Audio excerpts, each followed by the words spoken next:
versus journal. They're falling a little bit behind. Also, I like how my notes go episode 7, episode 11. But I do have almost every detail on the Adar, on the Holy Five. See, not writing any notes is really actually in character for Arissa. Yeah. Because Arissa won't remember anything. It's like, you remember this happening? Definitely. No. I remember the hot demon. That's it. Oh, right, I need to open that. Oh, I like how my notes about that demon go. The notes about that demon, from my perspective, end with he'll be damaged by this for a while. And that's talking about Varric.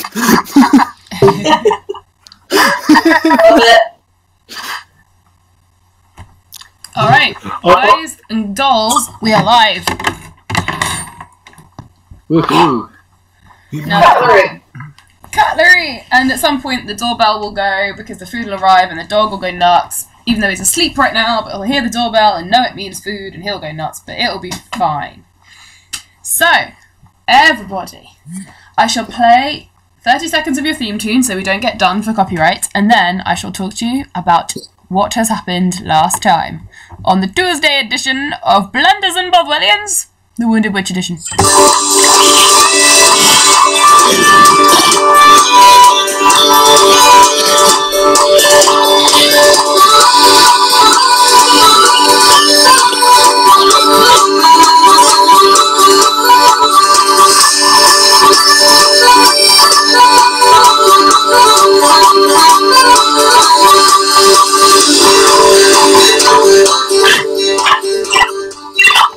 Hello everybody! Well, almost everybody! And welcome to this Tuesday edition of Blunders Bothwellians, the Wounded Witch edition. Yay! Live on the YouTubes, and everything seems to be working okay. This guys, is episode number 12. Woo! I know, right? We're still alive. It's very exciting.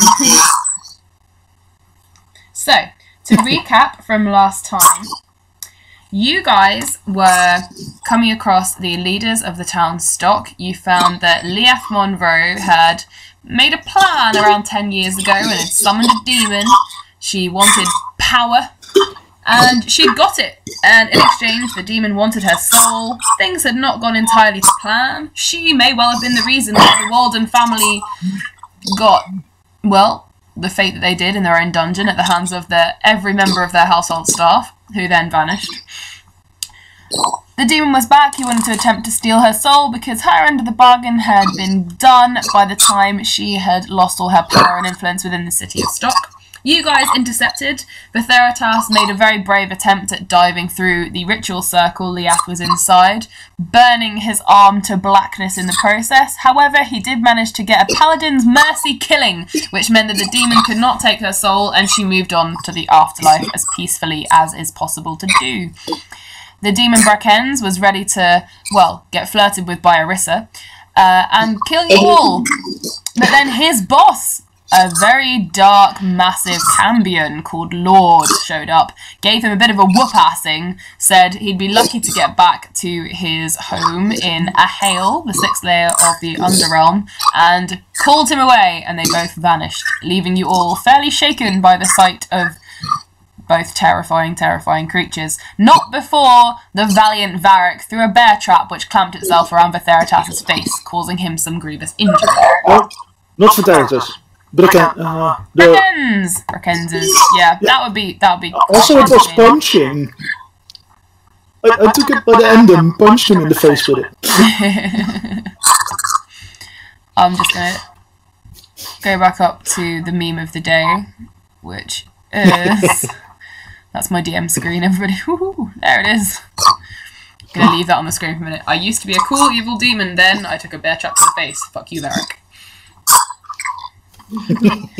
And so the hashtag Fuck You Varric was born. So, You guys then, exhausted, wiped from battling demons and discovering many different things about this supposedly small and sleepy town, decided to head back to the Tavern of Respite where you had first met Peter.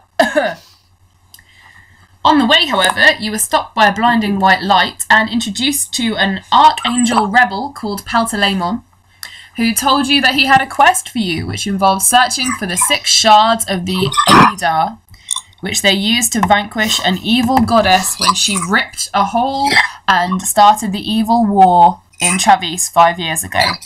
They need you to find the shard so they can use it to defeat the Holy Five, which are the great evil storming the world, or attempting to, at the moment. The paladin knelt and valiantly accepted this quest, and so did the rest of you, mostly unbegrudgingly. Hashtag Verdu. And so, with this new goal in mind, you were made aware that in order to spot the shards and fragments, you could look for glittering dust upon the air. You'd only be able to see it if you used Risha, the magical compointers, which are goggle-like silver spiky things that you can wear, which Risha immediately snapped onto her head.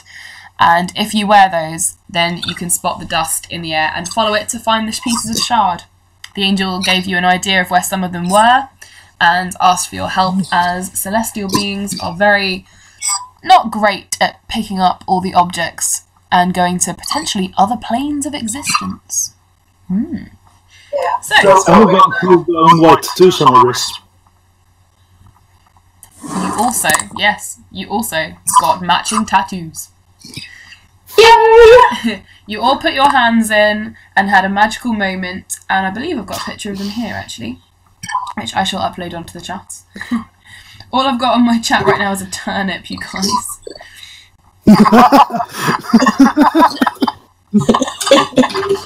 Here it is, I'm uploading a picture. This is the white, sort of whitey blue tattoo you've all got on your wrists. Viceritas, it was your left arm or your right arm that got blackened and burned? It would be my right, because it was along with the warhammer. Yeah, in which case, your glowing one is on your left. In fact, it's on all of your left wrists, I'm going to say. Okay, that's good to know for cosplay. Cosplaying reasons. Could someone pin it? Viceritas, get on it. Yeah. Working on it. Get it done. And so, you all decide to head on back towards the Tavern Respite to get some well-earned rest. For the sake of this recording, I'm going to point out we have not got the lovely gnome Apricity with us. She is still with the group, she is still with the party, however her player is not, so she'll be taking a silent back seat but still accompanying you everywhere you're going for the rest of this session. If any combat happens, I'll probably have her step aside so she can neither help nor be hindered, because I feel like that's unfair. So you need to shut up for one session?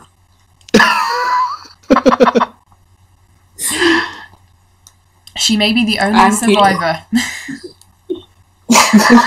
She'll come back in a fortnight and go, "What happened? It's only you left, standing in the rubble of this." No, wait, that's the Sunday group. Never mind. Alright. We still love you! Alrighty, so you guys, what would you like to do? I mean, the obvious answer is go to the tavern and rest, but what would you like to do? Well, actually,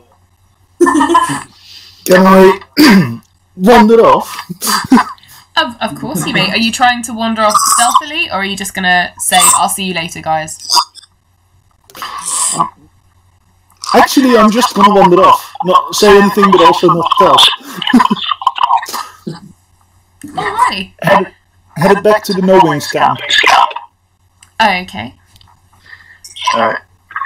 Well, I'm following a certain gnome towards the tavern. Alrighty. I'm going where... What did you say, Rita? I said I'm going wherever Bertie is going. Alright. And Marissa, where would you like to head? Well, I've noticed Varric wander off, and I will follow him. Alright. Going, Varric, what are you doing? Hi. Okay, so I just want to talk to the dude. as those two wander off down the road, the Theratas, Redo, and, for the sake of this, Apricity, you head on back to the Tavern Respite, where you met Peter. You get in, and you notice that, of course, Peter, or as you now know him, Vincent Poe, is not there. You've got his assistant Joel behind the bar. There's a few people milling about, but not many. As you remember, there was supposed to be a big party happening tonight, and you believe everyone might still be there. There's a few people, though, just drinking by the fire. He looks up at you and he says, "Oh, still got rooms for you if you want them, yeah?" That'd be very much appreciated, thank you. Yeah. Oh, yeah, absolutely. Before he left, Peter did tell me to make sure that you guys were well attended to. He said you'd earned it and you deserved it. Said I was probably best not to ask what you'd done, though, so I won't. I trust him. Do you know where he's gone? He had that kid with him. He just showed up a few hours ago and said he had to take him to get help and that I was in charge now and I'd better make a bloody good job of it. I'm not entirely certain how long he'll be gone, but it seems like he was off on a short journey. Oh, do you know what happened to that poor kid? I've seen him around the church and stuff. His arm was missing. He was bleeding like crazy. We believe this child unfortunately came across the creature that has been making other children disappearing, although he is quite lucky to still be alive to tell the tale. God, blimey. So, is it gone? Is the creature dead now? Yep, but if you want to check for yourself, its head's resting in town. I'm alright. I'll take your word for it. Wow, but so you guys did that. I mean, I believed you when you said you were going to go and look, but wow. I'll give you a free nightcap if you want for that. I'm sure he wouldn't mind. Peter would definitely approve. Well, thank you very much. Alright, so he shows you all upstairs to the rooms, and all three of you get a sort of like warming mug of sort of like, it's very faintly alcoholic. It's more like a sort of warm mead that warms and snuggles you as you settle down. Are you going to do anything, or are you going to get your long rest? I'll down the nightcap immediately. I'm then going to actually just stumble up towards the room and cast Cure Wounds on my arm in an attempt to A, stop the pain, and B, try and heal it. And then, as soon as humanly possible, or tieflingly possible, fall into bed. Alright. The Cure Wounds takes away a little bit of the ache, although you can't tell if it was the spell or the drink. Yeah. Your arm doesn't look a great deal better. I've still got the picture somewhere. I'll send it on the group chat. It's still blackened and scarred and full of pain, but you manage to get to sleep and you feel a little bit better. Whether or not it actually is any better remains to be seen. And Risha, are you going to do anything? Can I trance for 4 hours instead of sleeping for 8? Yeah. Probably because I don't trust people not to clean the door purple, but... No, I mean, yeah, just trance for 4 hours because really doesn't trust anyone. Alrighty, that was okay. Also, elves don't sleep. Alright, so, Arissa, you are following the hangry elf Varric. Varric, tell us, what are you going to get up to? Well, I'm just taking the shortest route back to the Knowings base, Okay. basically. Which Alright. probably for Varric means jumping through the fort, like treetop to treetop. Of course. Arissa, can you please roll me a perception to see where he's going? Because once he gets to the trees, he's going to start climbing. 16 total. Okay. You you can spot where he's going, and you sort of remember this route. You realise he's probably going... You realise, you clock it, he's going back to where the No Wings camp was, and you manage to follow him from the ground. You can attempt to follow him through the trees if you like, or would you rather sort of run along behind? Yeah, she likes to keep her feet on the ground. Head in the clouds, feet on the ground. Excellent. Alright. Yeah. Okay, so you find your way, Varric, back through to the No Wings. You see the smoking chimney, which is coming through the bark of the tree. Are you going to climb down the tree, or are you going to actually look for an entrance this time? Well, didn't we learn of the entrance last time? Because the big guy wanted us blindfolded, but the other guy trusted us, right? Yes. So just walk in the main entrance, or well, probably knock on the door if it's closed, because... You can find the entrance. It's in sort of like the tree trunks nearby. You can find the entrance, one of them opens, and you can head down on into it. Awesome. Can you roll me a perception? Or are you aware that Arissa's following you? She shouted to you, so you're going to just let her follow you? Yeah, if she shouted, I'm not gonna actually, like... Yeah, I might look behind and give her a little wave and, like, walk up. But, so I acknowledged that she saw me, so I'm not gonna hide or anything. Okay, that's fine. Okay, so Arissa, you see where he's going, and do you want to head down and follow him? Yes. Alrighty. Okay, you two find yourselves in the big open room with the big fireplace with a pot of some sort of stew cooking on it. You see a few people in the room. You see the half-elf with brown short hair, Mal, the leader, in his long brown cloak. You see him sitting sort of at the end of a table having a conversation with the female half-elf, who you heard was called Zoe, with the dark sort of wild fluffy hair. And Sheepuk, who had the big sort of stick, the human priest, who was old with the grey beard and ponytail, who told you that his daughter Hannah was thrown into the Walden Dungeon 10 years ago. He's also sitting at the table, occasionally getting up to go and stir the stew pot on the corner. So, what would you guys like to do? No sight of Hoban? Not at the moment, no. He's not in the room. I walk over to Zoe. You know, his wife. Yes, his wife. Hey, hey, do you know where Hoban is? Oh, gosh, we weren't expecting you back. Hello. Yes, he's tinkering, I believe. He's gone through to the bedroom. I can call him for you if you would like. What do you need him for? I have a question about, like, I know he built this base and built traps and weapons and such, so I wanted to ask him about it. Oh, all right. Just wait a moment. She pats Mal on the shoulder and sort of whispers something to him.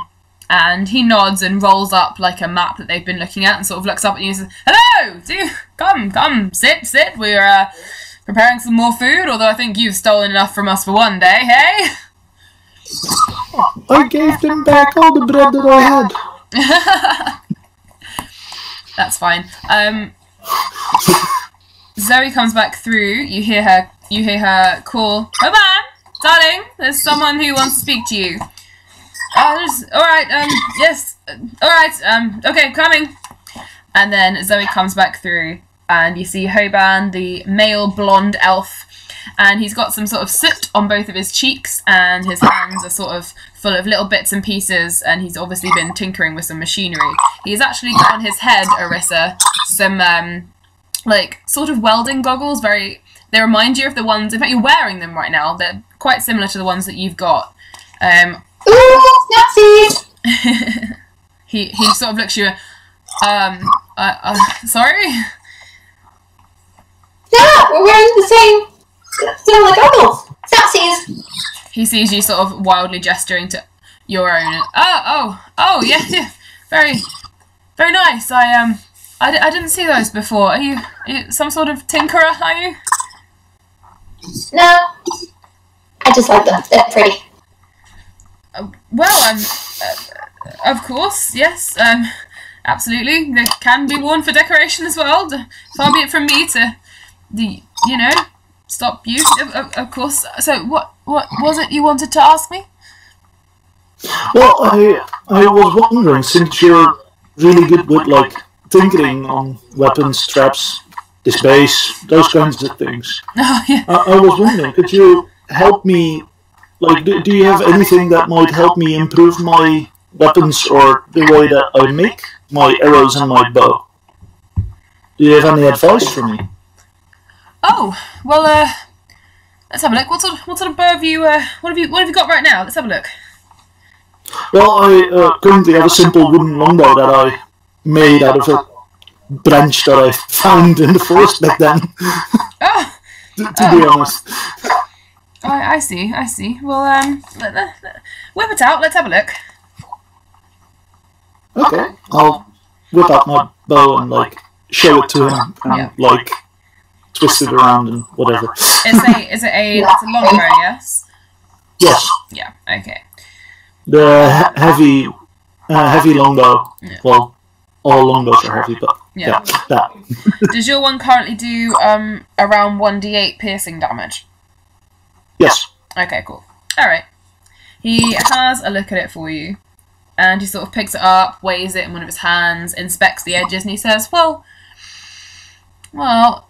I'd be loath to take it apart and redo it, but I could tighten some things up, add some extra gadgets and gizmo-y whatsits, could get it a bit tighter for you, could potentially do some, and he's sort of like holding the bow up and like stretching it back and like making as if he was about to shoot an imaginary arrow and then pulling it back, testing the weight. Could make it more accurate for you, could maybe do some more damage. Yeah. Give me, are you happy for me to just take it now, have a quick tinker around? I promise not to. Yeah. I'll try not to break it.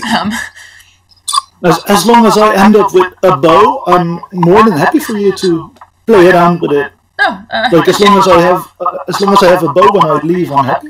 Oh, yeah, of course. That's of course. Should I break it, I will obviously find you some sort of replacement. And Zoe sort of sits back down at the table and says, "Darling, what are you doing?" He says, "Oh, I'm just gonna attempt to do some edits, you know. So, well, do be careful. Don't go injuring yourself." He's like, "No, it's fine. It's fine. I promise not to ping it without an arrow in it. That's fine." Yeah. I could do something with this.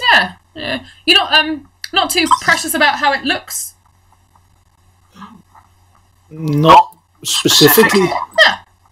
As long as the little bone charm that's at the top of my bow, as long as I can keep that on the bow and that stays intact, I'm happy about. He sort of peers around and looks at it and says, "Oh, yeah, that shouldn't be a problem. Yeah, that should be fine. All right. Awesome. Give me a few minutes." And awesome. Sort of turns around to take it back to there's like a workbench in the corner, and you see the big flamey orange tiefling Cobb is now standing in the doorway, and he says, "Of course, we won't pay in for that." Yeah, of course. How does 25 silver sound? And the day rations if needed. Bit cheap, you ask me. And don't go selling us our own rations back. No, these are different rations. Eric, it's fine. I'll pay for it. Are you sure? Yes. Okay. Alright, little one, and how much are you offering? Alright, out of character. How much would it actually be worth? Well, the bow itself will have been around 50 gold to create. So any like additions and extras would be somewhere anything between sort of 5 to 100 gold depending on what's being done to it. And bearing in mind you have no idea what is being done to it at this point, and this guy is just clearly looking for just some money. You do hear Hoban sort of turns around he's now moved over to his like tinkering desk in the corner, and he sort of leans over and goes, "Oh no, I'm fine, I'm perfectly happy, they've helped us out, they've been perfectly good people." No. They come in here, they steal our stuff, they bring some fucking big whatever you call it around trying to eat our kids. I think we deserve some payment. All right. Now Mal's joining in. He's like, all right. Let's make a compromise. It's fair trade, Hoban. It's trade for work, trade for money. Just you know. I do have one alternative offer, but I'm not sure if out of game me is not sure if Varric would make that offer. If you don't think Varric would do it, then don't do it. Well, the question is, did he remember that there's like a bounty on their heads? He probably did, having seen especially the big flamey tiefling. He probably, looking at him, he doesn't like him very much. You'll remember him from the posters and be like, "Oof, fucker."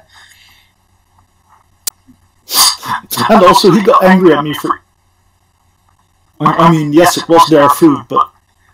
It's like, well, on the one hand it was their food, but on the other hand, boo. And I gave him... Wait, what did I give him? A piece of bread, a pie, an apple, and a lemon. And a whole lemon? Yes. Yeah. Because I picked up that somewhere, I'm not sure where, because food just happens to appear in his backpack. Of course. I'm not gonna make that offer yet. Okay. Depending on how this goes. Alrighty. So, Mal sort of interjects here and he says, we got a disciplinary, we don't need loads of gold from these, kids. They've done us a favour, they, didn't drag us into the fighting. It was all very well and good, they're just out doing the best. Look at them, look at them, they're doing the best. They're tired, they're knackered, they've clearly been up to something tonight, and loath betide us to ask what it is. It's all good. Let's just say, a couple of gold, that'll be fine. Huh? 5 gold. Hey, that's 2 more than I was expecting. I'll do you a deal, little miss. Okay. I shake him up. Mal's But you're not seeing... I turn over to Cobb and I go, you're not seeing the money until I know that boat works. Mal laughs and says, I like her. He says, so come. Hoban, how long do you reckon it's going to take you? And Hoban calls over. He's put his goggles back on. He's inspecting the bow. And at one point, you're a little bit terrified because a load of sparks start flying as he sort of starts going like some sort of machine. But you notice he's not actually doing anything to the bow. He's making something else to attach to it.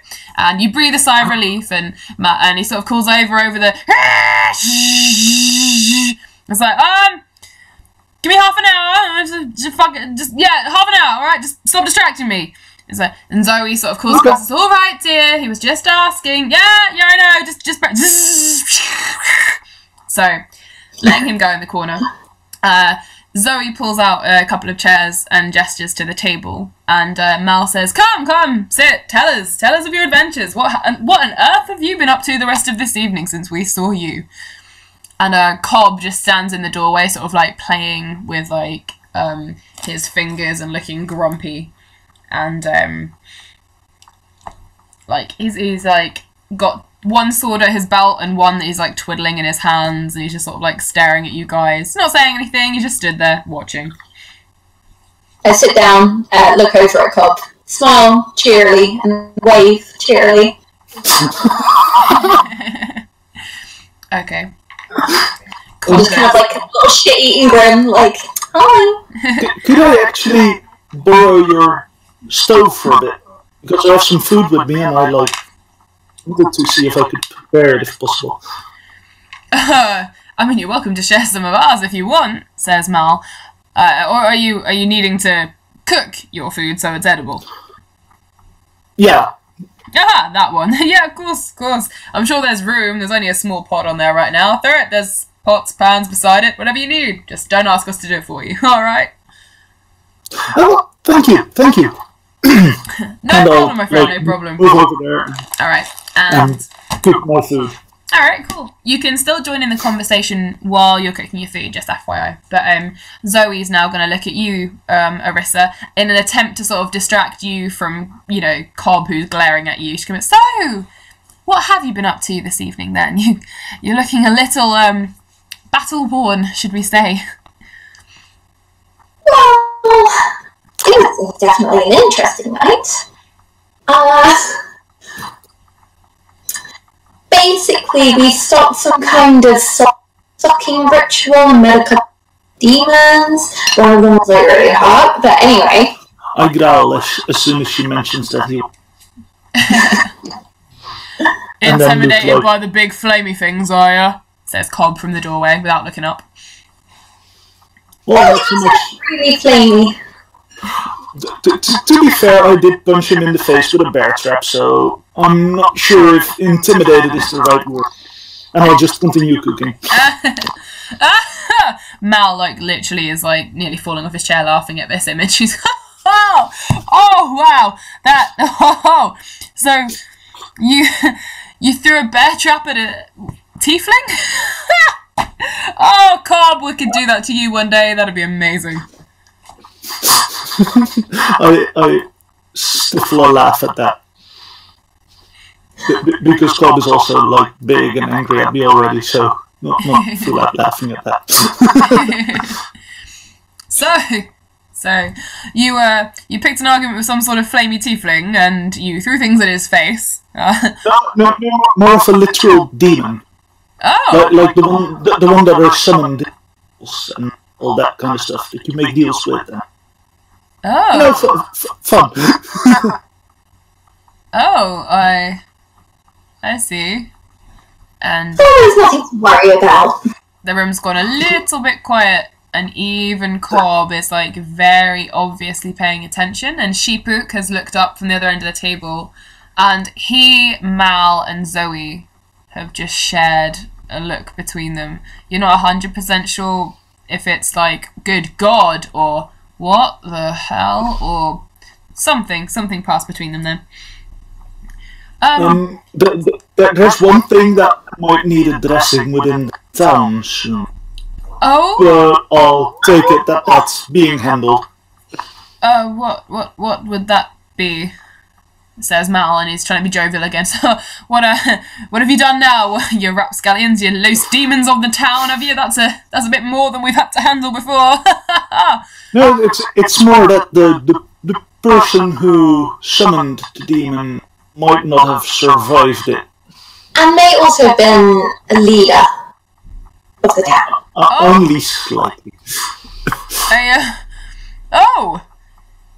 It was one of Liath Monroe and Mostal Moskul. They were summoning demons, were they? Well, don't you think it's a bit funny how suddenly the Waldens got turned up by everybody and then Liath took the power? Well, I mean, we weren't here when all that happened, but But even if you hear the stories afterwards, I mean, really, if you've lived this close to the town and the children of the town, surely you've heard the stories. Well, I mean, yes, I mean, try not to get too involved in politics, it gets a bit, I mean, we've got our own agendas to, I mean, well, I suppose. So you're telling me it was demonic intervention or something, then? Pretty I did tell you it was interesting. It was definitely not a boring night. Well, you guys are more interesting than even I realised. So you battled demons and saved the town and anything else? To be fair, well, we only battled one. The other one basically scolded the first demon, so we didn't battle him that much. Alright, that's... I did punch him in the face. Oh yeah, that was the one that I bear trapped. Yeah. Wow, well... In that case, and I shot an arrow at the first one, so I guess I battled both of them, yeah. You did. I just punched the first one in the face. The second one basically just evaporated my arrow, and that was not fun. He did not care. Yes, they can be like that, I suppose. Big, powerful, demons, yes. So. Yeah, I guess they've just got, more things, bigger things to worry about than just a little arrow. Not to say that your arrows aren't people should worry about, but demons like that is probably not the first thing on his mind. Well, it sounds like you've had quite the adventure. And you didn't lose the rest of your comrades in this demonic adventure, did you? I hope they've gone to bed. They've gone to respite. They've gone back to the tavern. Ah, I see. So, that's quite a ridiculous night, if you don't mind my saying so. Gosh, fighting... Oh, no. Of course I don't mind. It's absolutely true.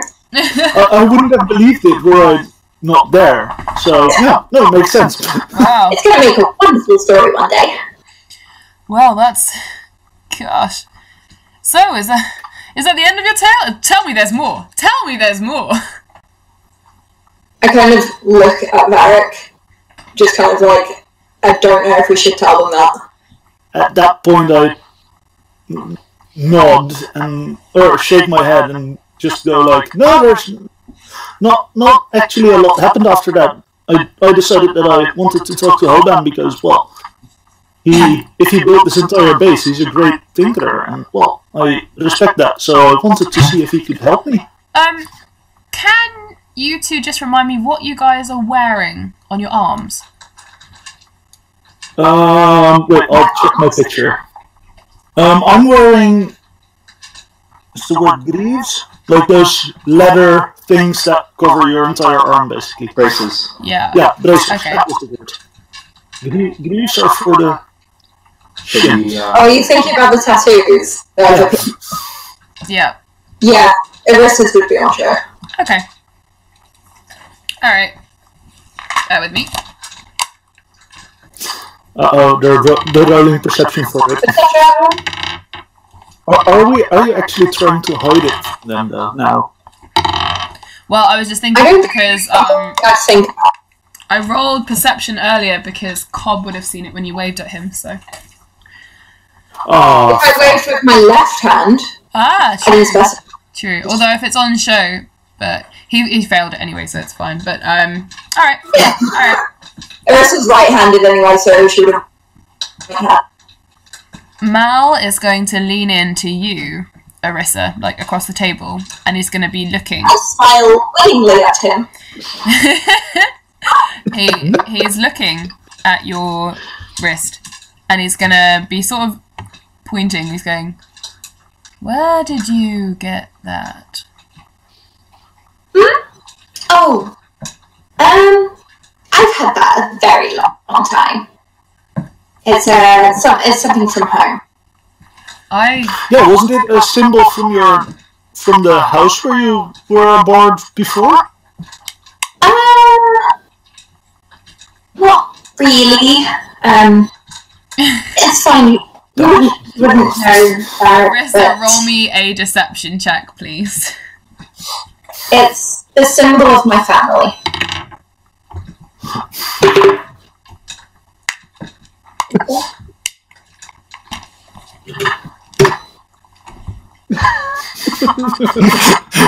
Uh-oh. 13. Okay.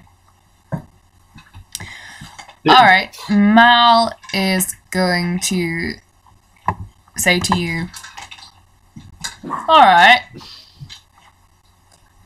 How's that bow coming?" And Hoban is, "Oh no, I'm just about... Ah! Yeah, got it. Excellent. Right, yes. So we'll be having that gold now then," says Cobb from the door. Very sort of calm. I look at it and I go, "I don't know if it works yet."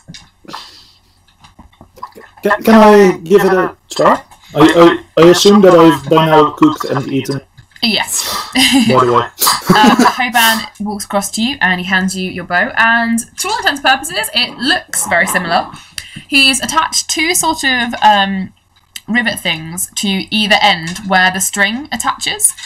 You can still reattach it if you need to restring it. It's perfectly usable, but it's a system that can make it tauter, and he's attached something where your hand would be, and it's almost what you'd give a child when they're learning how to like notch an arrow. However, it hasn't got a sight on it, but it's similar, like almost like a mini little magnifying glass, so you can see where you're going. So so you can have more accuracy and better damage. So, would you like so glad that I did this. Would you like to try and fire it at something? There's a blank, just like earthy wall to one side of the room if you want. Mal was the leader, right? Yep. Mal, would you mind if I gave it a shot towards that wall, or would you rather have I test it outside? No, it's fine. Fire away. In that case, I immediately shoot 2 arrows at it, at the wall. Okay. Okay, are you going to fire them at the same time? Yeah. Can I do that? Yep. Fuck yes. I do that. Alright. I didn't know I could do that. Okay. To roll 2 arrows at a time, any proficiency you have, I'm going to say, if you want to do 2 at once, take off your proficiency, but add everything else to your attack roll. Oh. so I'll still add my dexterity, my fighting style. Anything else on the list, add, just because it's 2 rather than just the 1. Like, you'd be proficient with 1, you can be as accurate as fuck, but with 2, it's just slightly different, so take off the proficiency and put that in your notes as well.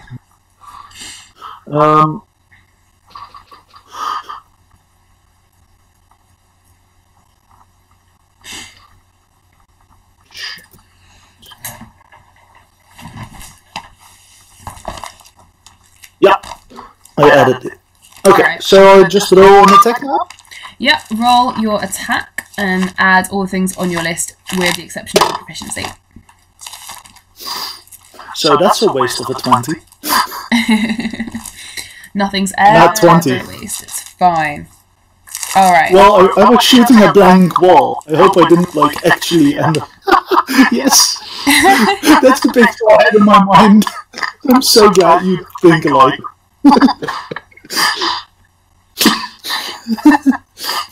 But, I hope I didn't actually shoot out the wall. I only meant to shoot the 2 arrows at it, not actually bring down the wall or something. Just to specify. Okay. No prof. I'm just putting it on my character sheet for you as well. Alright, so the 2 arrows, you pull back the string and you instantly feel a difference. It feels tauter, it feels more accurate, it feels like you can get a proper thwang and it's going to go whoosh. The arrows even fly faster, even though there's 2 of them, and you can feel how much faster it would be with just 1 of them. It's going to get to your enemy quicker, and you can see it's like a sight, but it hasn't got like a cross or anything. It's just like a tiny magnifying glass, so when you point, you can see a small magnified image of where your arrow is going to go. They both fire into the wall, and you can now roll me 2 d8s of piercing damage. Is that because it's 2 arrows, or...? Nope, it's actually 4 d8s of piercing damage because it's 2 arrows. Oh, I like where this is going.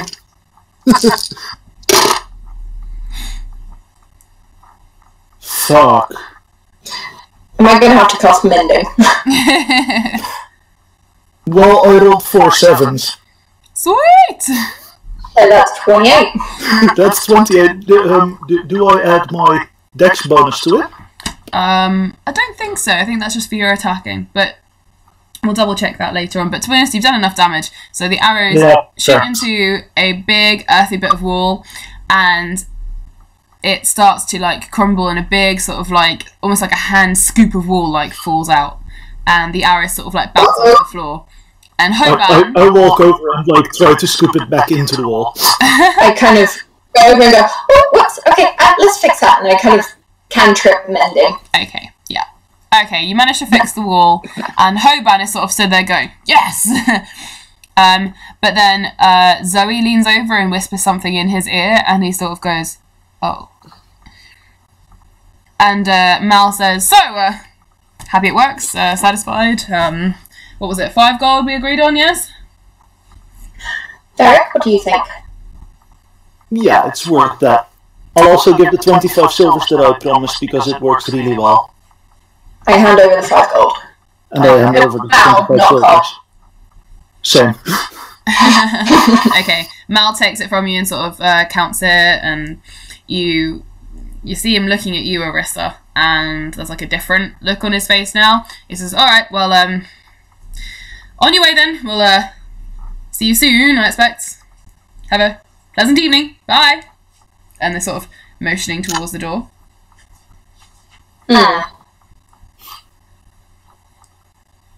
Yes, I think it's time for us to go to bed. We've had a long night. Yeah, good idea. Okay, we'll see you later. Bye!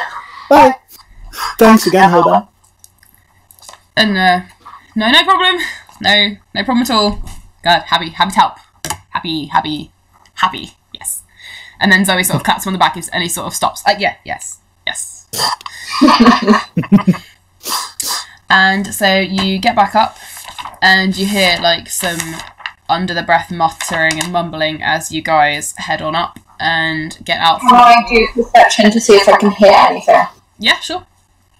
I was suspicious about that look I was given. Not 20! Ooh, okay. What? Okay. What the hell, Arissa? Arissa? Ooh, I think my food just arrived. Bear with me in case the doorbell rings. Suspicious. She is on.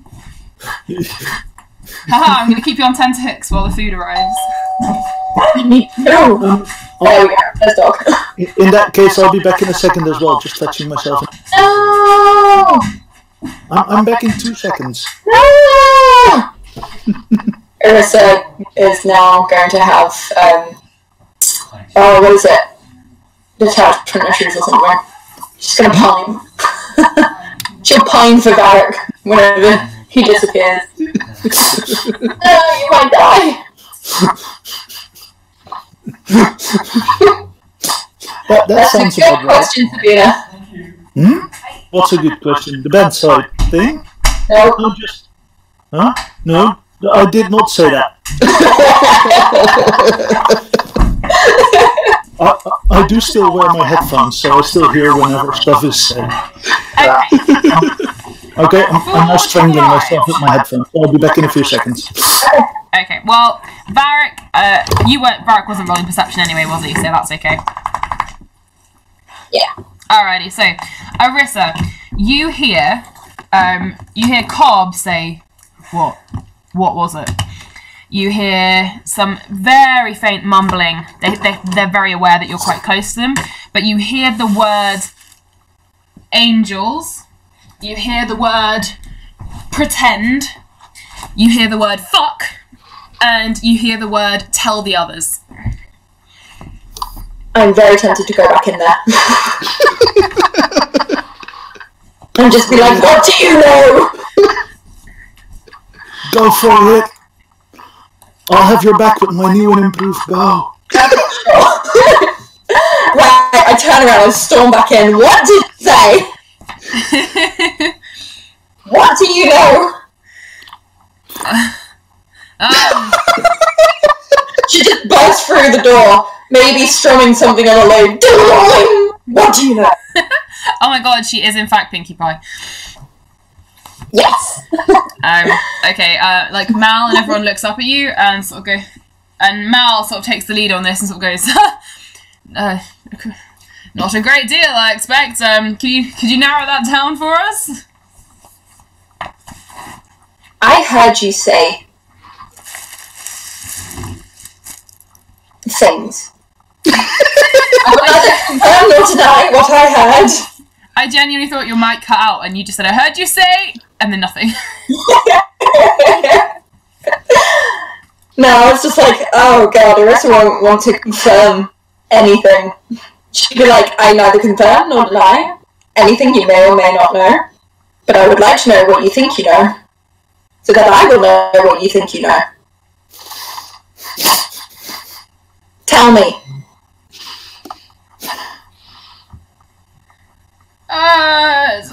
Well, I thought you were going home. What? I genuinely didn't do that. We thought you were going home. Or to the bed.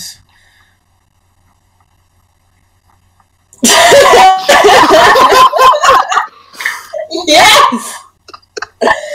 I love it.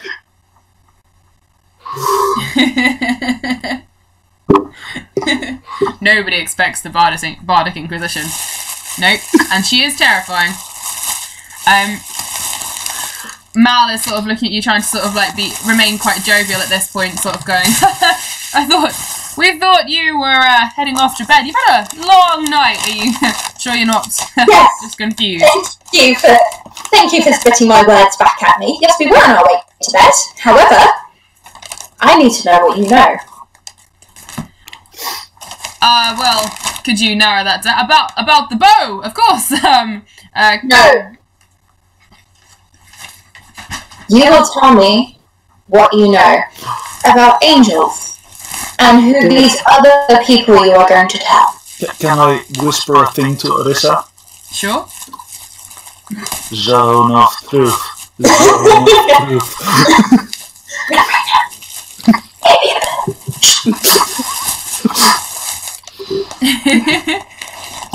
Okay, Arissa, can you roll me... Ooh, roll me an intimidation check, please. Alright. Yeah. I did better here. Can I help out by, like, aiming my bow at people? You can try, sure.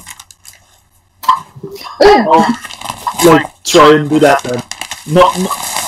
I think maybe me holding the loot is probably not helping with my intimidation, but you know.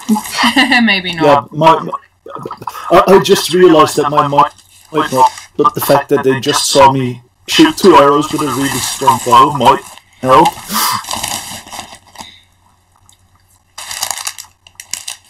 So, what do I roll? Intimidation? Just Intimidation. Yeah. Intimidation. Was that an 11 for you, Arissa? Yeah. Okay. We'll see what Varric gets, and then we'll see what occurs.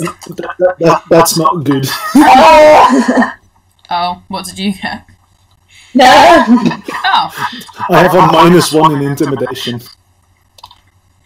So unless we can add the scores, we might not be that intimidating. I'll evaluate between the two of you, but essentially they're all sort of looking at you now, and they're saying, like Mal now says to you, it's nothing to worry about. We just got a little concerned. We saw something. He looks around. We thought we recognised, and apparently we may have been mistaken. That is not telling me what you know. Can I roll insight on that? Sure. Wait, insight. Ooh! I rolled a 19 and my insight is +5, so 24. Alrighty. He's lying. He is thinking out of his arse, trying to think of something to distract you with. So, since I know that you're lying, and you know that you're lying, we might as well just cut the crap and you tell us what you thought you recognized this as. I start strumming a dum dum dum dum dum. Okay. Sheepook comes over and puts a hand on Mal's shoulder and sort of very quietly whispers to him, but you guys can still hear. And he says, I think now may be the time to speak. And Mal looks at him questioningly and then sort of nods and turns back to you and says, alright. Can I assume it is not just you, and he looks at you, Arissa, who has been marked by this, and he points to your wrist. You can assume, I will not deny. And of course it all depends on what you're about to tell us. I'll take that as confirmation then. Alright.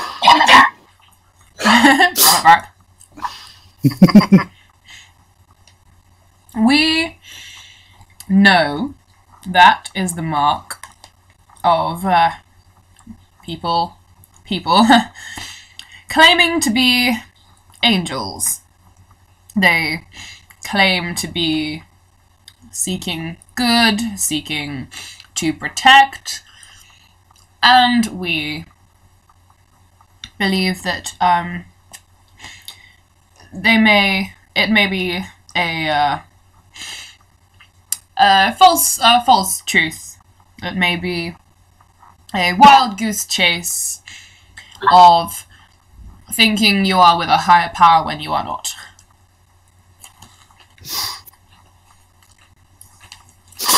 What leads you to believe this? We have seen people fall to this before. It's a cruel trick. It's not always not always the fault of the individual. Not you guys are not foolish. It's just a very convincing trick. To be fair, he also gave us stuff, and well, he made us a promise that sounds good to me. What could someone possibly have given you to convince you that they were true? Truly an angel. Well, that's mostly to us, right? That is something we will keep to our chest, and not for you to know. I see, well, I mean, pardon my interest, I have only the best interests of people at heart, you see, Can I roll insight on that? Sure you can. What did I add to that? 15 total. He's hard to read, but he seems truthful.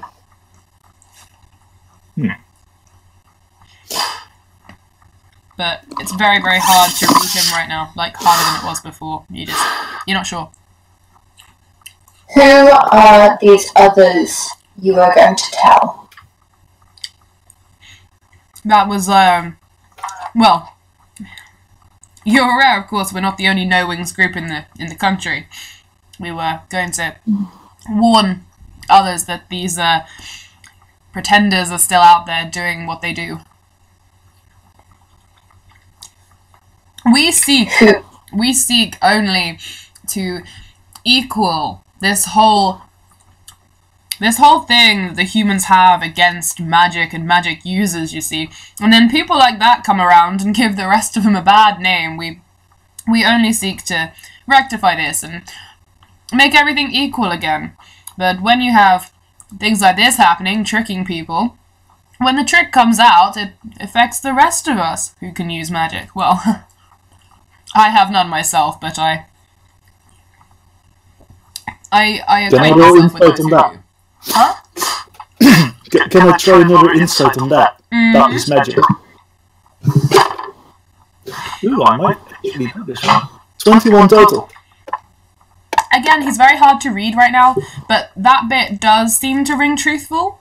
Like just the way he's looking, his body language. That again, he's harder to read than you would have expected, but that bit at least does seem to ring true. Okay.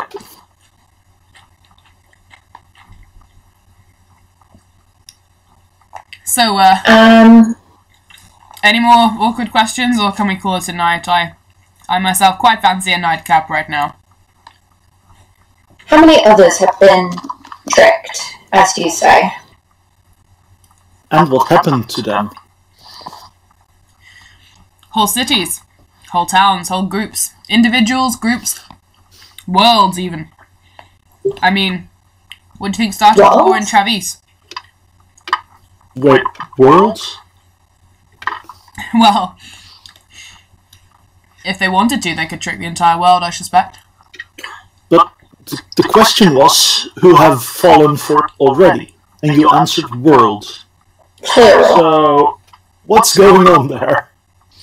Alright. A tiny exaggeration on my part to get the point across, I'll doubt, but whole cities, whole towns, massive groups of people. entire countries almost. Again, the war in Travise. What do you think started it? Quick question. What is the logical reasoning that's been given for it?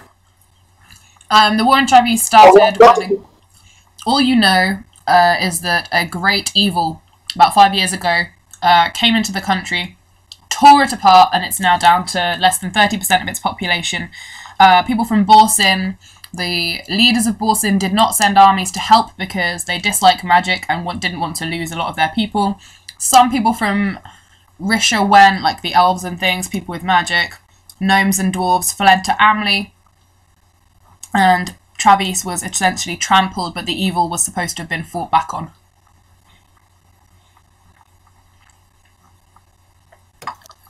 Okay, so he's implying that the angels were the great evil.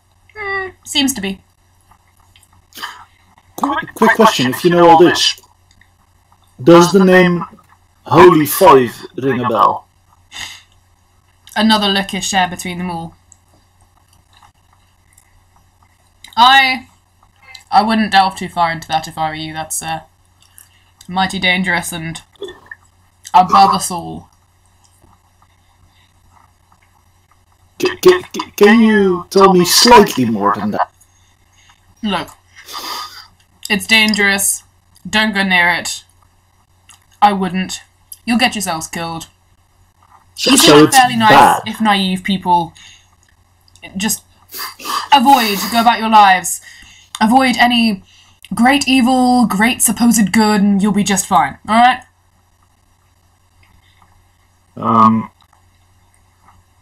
Thank you for your advice. I'll just glance towards Risha, and as soon as she says that, I'll just go, yeah, thanks. It is something we shall consider. You're entirely welcome, and now I genuinely am going to bed, so good night unto you all. Sure, we'll see you again. I place Hunter's Mark. I cast Hunter's Mark on him. I turn and leave without saying goodbye. Alright, both of those things happen. Awesome. You make your way. And as we're walking, I'll just keep tabs on if he's actually doing that. Well, he stays in the room until you guys are up and he hears the door shut, and then he does seem to split off and head into another room. Okay, in that case I use my bonus action to relocate my my thing to Risha again. Okay. Noted. Just for now, because I don't want to waste the spell slot entirely on him. Okay, so... I'm not sure what to do. We need to talk to the group about this. Yeah, and we need to talk about them now. We need to talk to them about this and wake up the as soon as angry possible. No, I'm tired. Fair. It has been a long night and I am tired. Please, can we just talk about this in the morning? Okay, Wait, how long do we have until, they wake up? Just out of game question? For redo, it'll be around 4 hours, but, the Theratas, and if you guys wanted to go to sleep, it'd probably be about 6 or 7. So I can so I can wait a while longer and then Yeah, sure. my 4 hours. And Arissa, if you went to bed as soon as you got back, I'd say you'd had a long rest as well. Yeah, I will do that. Alright, cool. So you guys make I'll stay awake for a bit more. Just keeping tabs on if there's anything weird happening outside. Okay. You will head back to the tavern and Stargazing on the roof. catch some sleep. Nothing disturbs you, Varric. Everything seems fine. You will wake up in the morning. Fairly bright, breezy day. You acquaint yourselves with each other. Come downstairs. Tavern's fairly busy. People are having breakfast and people are drinking. And you're gestured to a table by Joel. By the fire. Gives you some mugs. Brings you some food. Brings you, Varric, an extra large plate. Gives you a smile. And Thank you. you're all awake and in the tavern now. Okay, I'm just gonna take this opportunity to describe what happened to the other two, and I'll leave Eric to eat. I'm just like nodding along, going, "Yeah, that happened." Then just Focusing on my food again.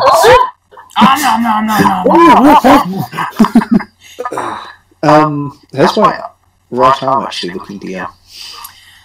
Is looking, well, you got black skin, so what you've got essentially is like blisters that have all got like red and flamey and like lots of lines and creases going all the way up it. It feels a tiny bit better, like you're not going to necessarily be encumbered by it today, but it doesn't look any better. Yeah. I will proceed to now. Ignore it for now. When in doubt, if it's not hurting, just ignore it. Alright. Doesn't hurt enough to actually matter.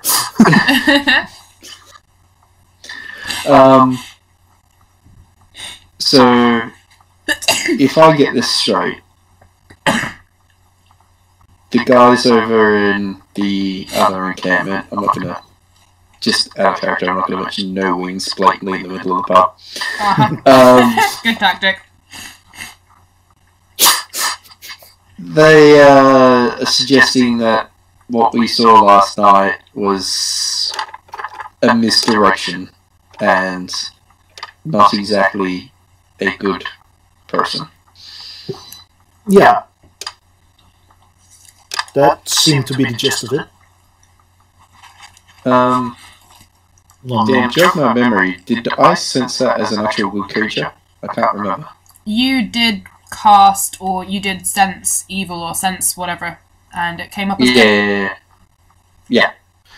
Like, insanely good. Celestial good, basically. Yeah. Yep, pretty much. The goodest good you I'm ever gonna felt. lean. I'll lean forward onto the table, like towards the center of the table, and look at them both and go, you can take it from me that what we saw last night, and touch the mark on my left wrist, was definitely celestial good. That regardless of any other thing, we will be doing good by helping them.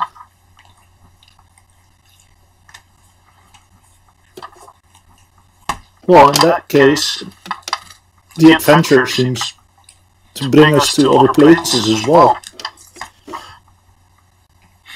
And that doesn't exactly not help my overall plans either. I didn't get the answers I exactly wanted in this town, I just keep travelling. And this gives at least a direction. And a choice to do good. Comes with the job description, my friend.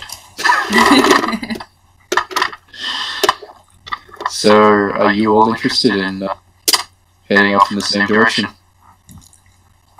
I'd be up for some travelling.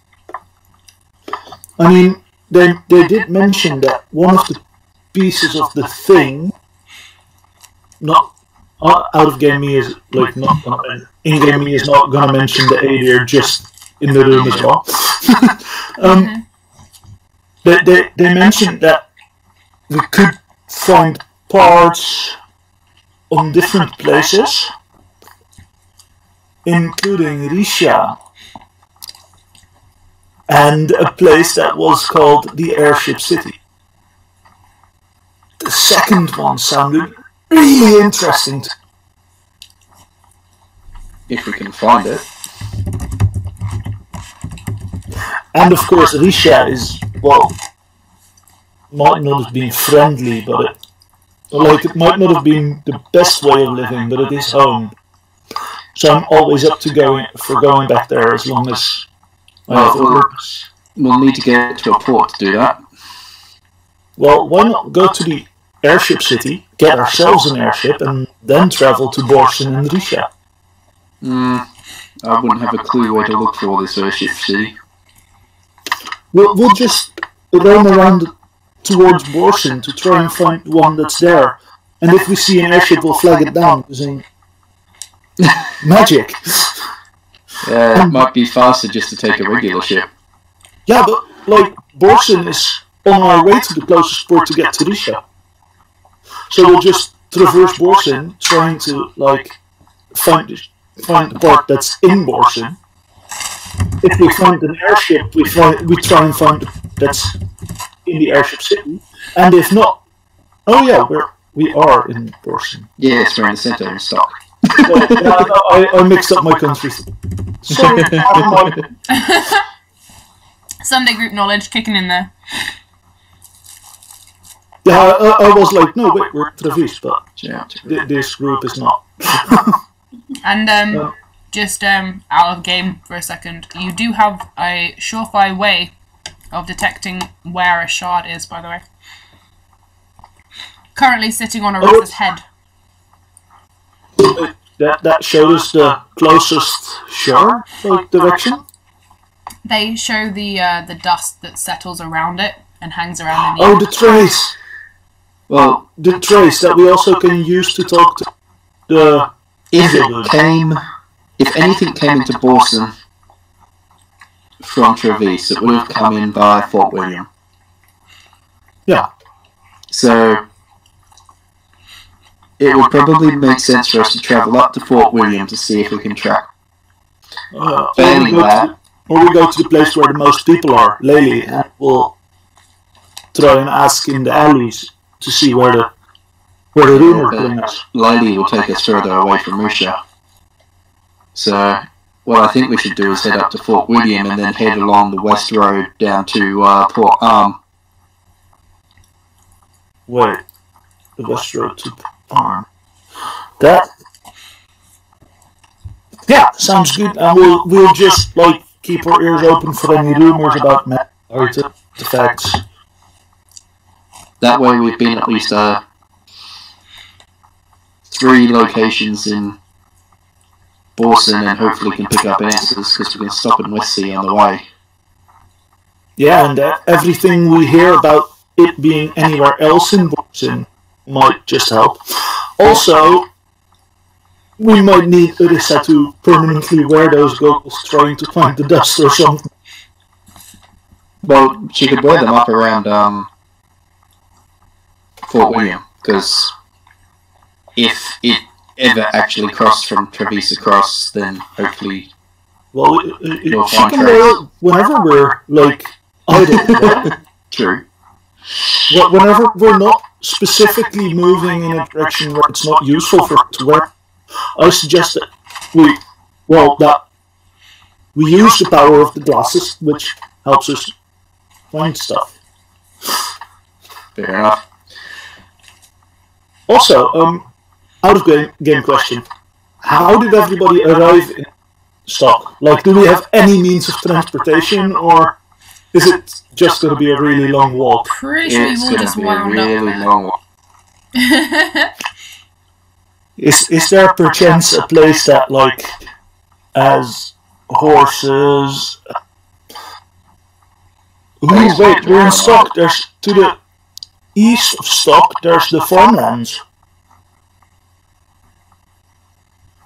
Horses cost money though, and I don't exactly have lots of that. Oh, also, you're a paladin, so... Yeah, I don't exactly get paid a lot for my work in this country.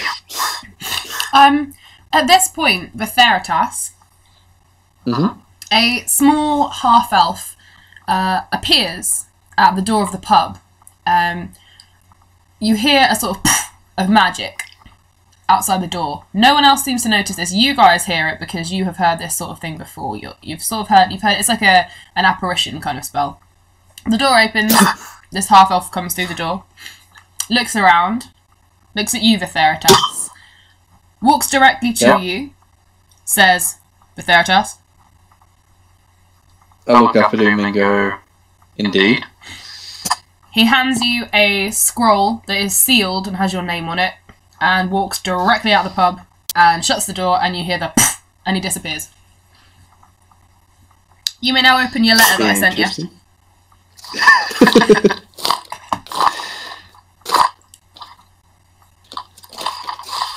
Right here. And I shall... Wait, was it an actual paper letter? Yes, I have an actual paper letter. Fuck, that's cool. That's cool. Hashtag DM on a whim. Alright, I'll actually read it out. So, it's addressed to... In-game? You'll probably hear me muttering it. So, it's addressed to Vitharchus, son of Greymane, and also not making an awful lot of... we write informing you our acknowledgement that the company known as the Order of the Golden Chalice I'll be right back. has been officially disbanded. This is owing to the number of current members being too few to meet requirements, and is therefore unable to continue. As we are still lacking any evidence or answers to inquiry into the circumstances surrounding the disappearance of the rest of your fellow members, we have had no option but to disband the Order entirely. We also regret to inform you that we have had to take the measure of announcing them missing, presumed dead. This being the case, as you are the last remaining member, you now hold the deed to the aforementioned order, and as such may apply to reinstate it, should you wish to do so. Kindly imply in person to the High Order of Knights, Nobles, and Saviours, wishing you luck in any future endeavours, the High Order of Knights and Saviours of Mercer.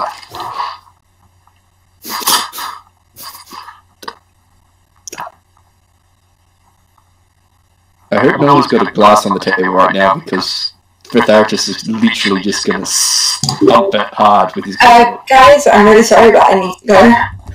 You okay? No. Will someone... I mean, by all means, you can flip stuff off the table. That's, you know... Important question there is how much food on the plate. Do you think that you were in a adequate frame of mind to be able to do a dex check, and, you know, or would you literally have just gone for it? No, yeah, I would have just smashed whatever's directly underneath my hand. Okay, give me 1 second, I'm just going to see if it's come back again. Yeah, okay, I think it's come back. Alright. Just wanted to give her privacy for that, in case she wanted to tell us anything. No, that's alright. It should have gone, okay. Okay, so Theratas is pissed, and Varric is hangry. Varric, given how hangry you are, I'm going to say you've got less than half your plate of food left, but bear in mind things could start rolling. So, but Theratas, continue. Yeah, so, yeah, I finished reading the letter, hadn't I? Yes. Yeah. Yeah. So yeah, he's just going to smash a very angry gauntlet down onto the table. Would this be on the same arm that is would this be on the same arm that is blackened and burnt? Yep. Sweet.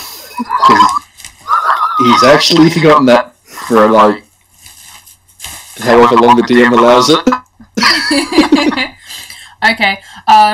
Roll me a strength with advantage, just because you're pissed and it'll make a big bang.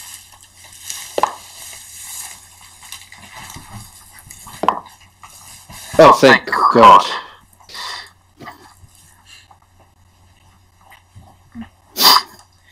Okay, well, to be fair, you don't necessarily want the nat 20 at this point. Okay. I probably didn't want the other one I rolled either. Either way, probably not great. Okay, so I'm gonna say that what you do is you like raise your fist up, and as you start to slam it down on the table, you clock out the corner of your eye, Varric making an almost slow motion dive to protect his bowl, like no! And as you clock that, you sort of deliberately soften the blow ever so slightly, but you're pissed as fuck, and so it hurts you more than it slams on the table, but everything rattles, and Varric, you have to hold on tight to stop everything flying, and you have to like let one of your beer glasses go, and it goes off the table. Arissa has like a glass that tips over, just avoiding her lap. And Redo has her breakfast bowl that sort of starts to slide, but she catches it. And Vatheritas, you take 1 point of just ow damage from your arm. I'll take it. Worth it. I'll give a sad look to my fallen drink. Then remember that I haven't like half a plate of food left, so I'll just happily continue eating that and just enjoying that I have that left.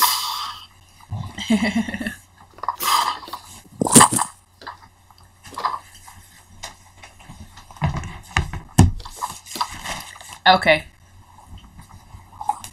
So,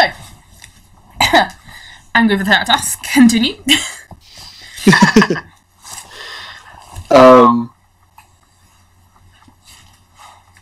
Gonna shake my hand off a little bit from that, and then look at the others around the table, and I'm actually quite sorry about that. I'm hoping that this letter doesn't confirm bad news. Bad news as in? I'm just gonna pass the letter over. And Yeah, he hands me a letter, so I'll read the thing and then just look at him confused like.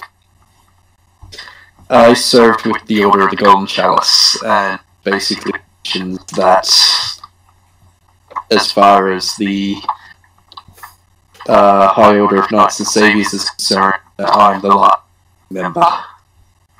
That? Yeah, that's bad news, basically. Wait, I'll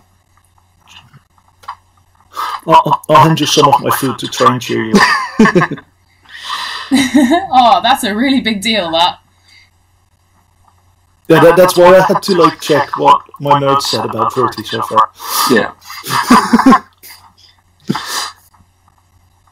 Ooh. No. Say something? Yeah, Yes. now I heard you. Okay. No, I'm still with Thingy. Ooh, hey. I now hear you very You're very faintly in quiet. the... I turned you up to 175%. Can you say something now? Something now? A little bit Yeah, better. still very soft. I don't know why. Can you hear me now? Yeah. Yes. Yeah.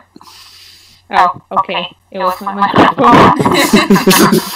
Hello! Welcome back. Hello. Sorry. So your That's right. breakfast just got very nearly bounced off the table by an angry tiefling, but you avoided it, so it's fine. That's a fucking epic letter. Yes, it is. And like that. That's the thing you need to keep in a scroll, man, for when we play these people.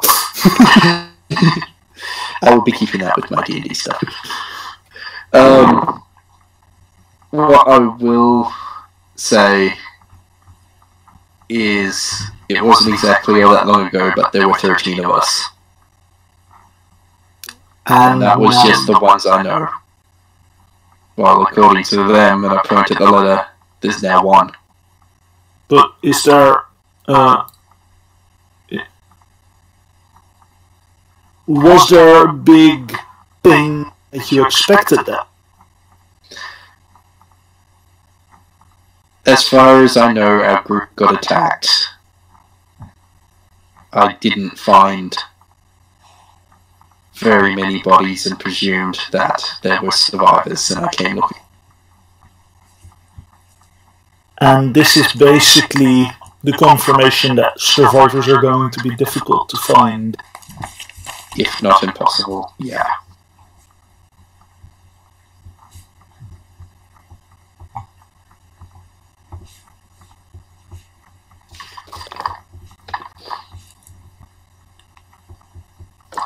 I'm just gonna sit and start slowly drinking something that's near me.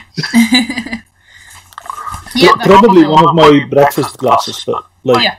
I'll actually push it closer to him. Wow. That's Well, big, I guys. also just Well, I'm also just scared that if he stays angry, that my food will go flying again. It's a very good point. You can't protect it all the time. At some point, you'll roll too low. Okay. Well, I didn't. Yeah. I lift my glass.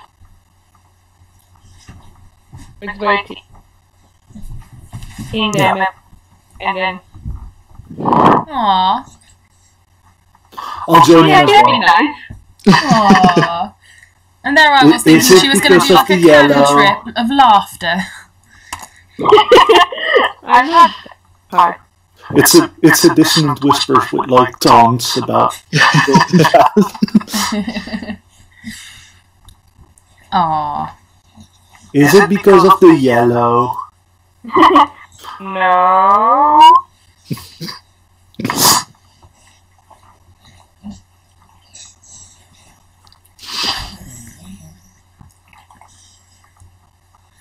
Aww. I'll raise my the glass I've picked up and go to comrades old and new. Aww.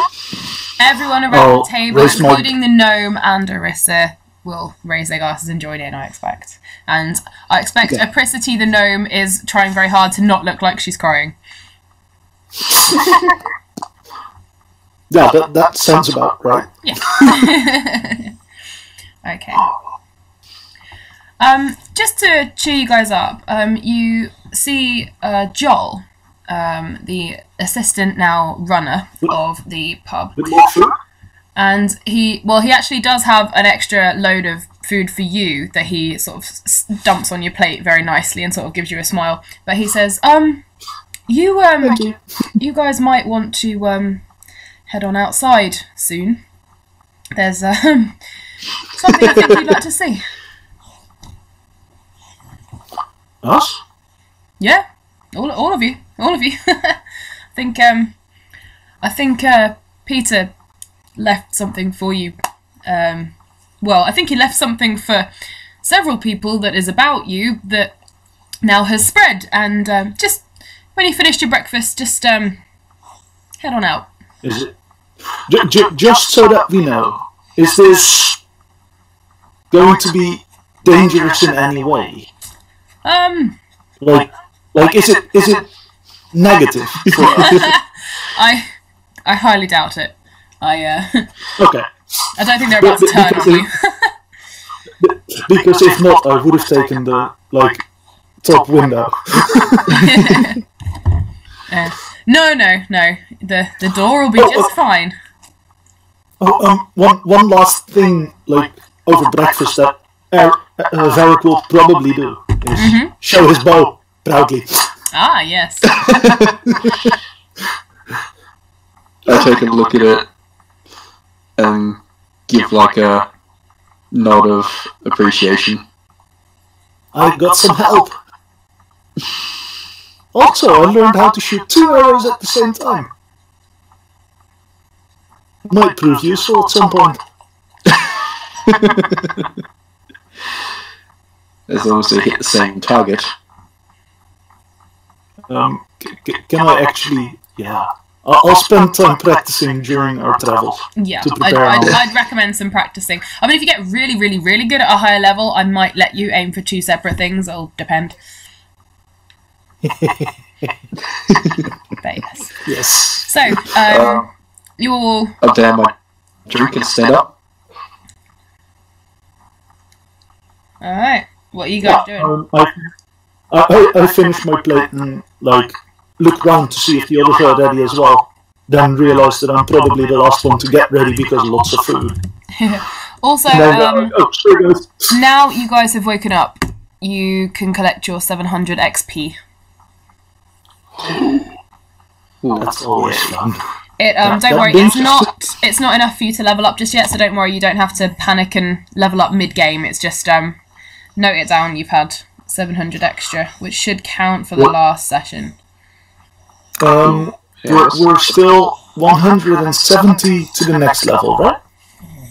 Should be something like that. You should have been on about 1,800. The next one is 2,700, so you should be a few hundred away from it. I'm only 170 away. Dude.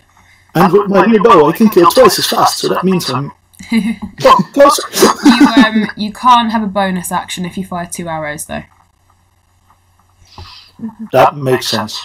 So I'll be sitting about 2,630, I think.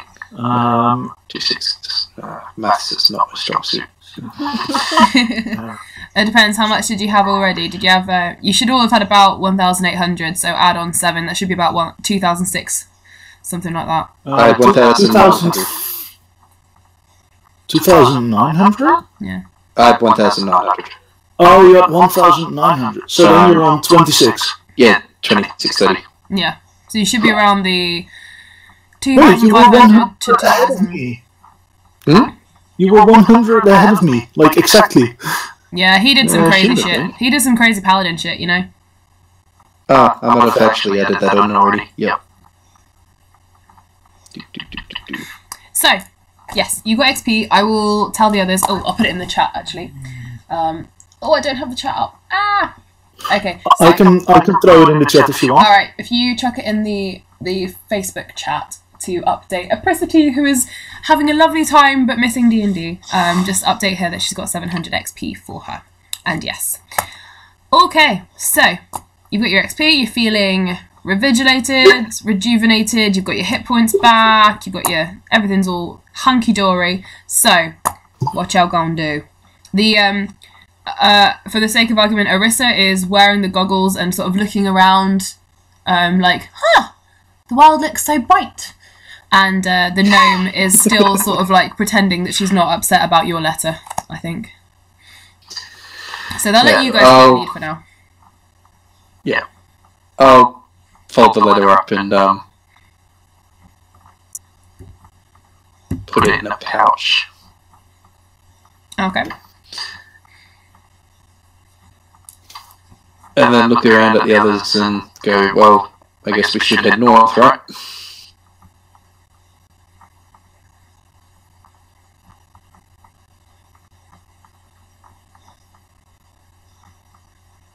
And no one said anything again. Well, should we first deal with whatever the heck is going on outside? Sure enough. Can I, like, sneak to a window and take a look to quickly confirm that it's not, like, a big angry group? While he's doing that, I'm just going to walk outside. Okay, Varric, you peer out the window. Arissa is gonna wander out with Theratos, I think. And Redo, are you gonna wander out the door as well? That was a yes. Sorry. I figured you would, because it's 30. And the gnome is gonna follow as well, just sort of quietly, but is gonna follow. And Varric, you see out the window, you do, and it takes you by surprise for a minute, because you do see quite a large crowd of people. And Theratos, upon opening the door, you guys exit the tavern, and you hear a big sort of "Rah!" And for a second, you guys sort of ready yourselves for a big fight, and then you realise that there's a crowd of people from the town, and they're all, like, cheering at you, and sort of running towards you and going, it's them, it's who Peter said, it's them, they freed us, they saved our children,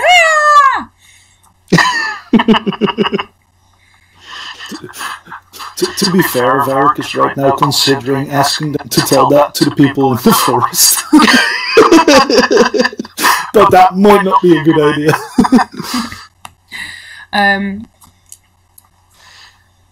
So, what do you guys want to do? These guys are heading towards you, they're like, Let's take a bow. Varric looks slightly awkward and then makes an awkward little bow. Okay, Varric comes out to join you and takes an awkward little bow. People start cheering, yes, take it, woo, yes. You're fantastic. We appreciate so much everything you've done. And through the clamouring, you are informed that they have been informed everything you've done. Everything has made sense now. People have gone. They've found Liath's body. They found the demon, essentially, shrine that she had. They've sort of worked out a few things. Peter left letters with several very important people. They mention the Order of Companions. You can't see any of them there, but you hear talk of the Order of Companions who were also told what had happened and have spread the word. And they're thanking you, and they say they're going to have an election. They're going to be represented by someone who truly deserves to represent them in this town. Mostel Moscule is sort of standing at the back looking a bit cross, but at the same time putting up with it. I give him a little wave. He raises an eyebrow and looks away from you. Damn it, I was going to say that these boys were tasty. The people at the front of the group are now clamouring to you. They're saying, "So, God, what can we call you? We want to dedicate something to you. This entire town owes you our children's lives and our lives. What do we call you? What is your group name?" Let's get the paladin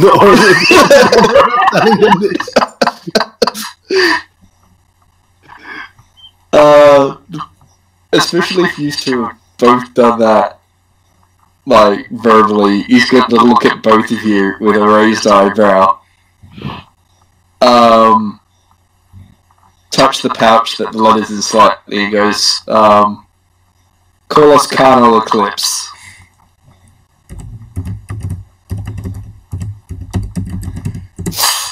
They look around. Carnal Eclipse! 3 cheers for Carnal Eclipse! Hooray! Hooray! Hooray! And a couple of people who you recognise as like smiths and blacksmiths and stuff, and people who work on things in the market bit, they sort of scuttle off and sort of seem as if they're making plans for, you know, carving your name somewhere. And a couple of people towards the front say they wish to rename the Walden Castle for you, and that although they cannot offer you the castle, they would like to say that you will always be welcome, you will always have boarding there, and whoever the next leaders of the town are, they will make sure they know to always have a spare bed for members of Carnal Eclipse who saved their town. Thank you very much. This is, well, yeah, how... Varric is not good with people, he hides behind the tiefling. Which is, it's not hard to do. Yeah. Even for a tall guy, like... that's a thing. I think Arissa, still wearing the goggles at this point because it makes the world just even like brighter, like everything is like quite glittery to you, not dust glittery, just like every colour pops and sort of shines. She's like staring around, looking at people's faces and people's hair and people's big wide mouths, looking like, wow, like everything's amazing. Like she's sort of tripping out a little bit. Arissa found a new heart to like abuse. Yes, exactly. The goggles. And yes, and Apricity is like waving to people and smiling and looking humble but happy. I think would be an accurate description. And yeah, Varric does what he does best in times like these.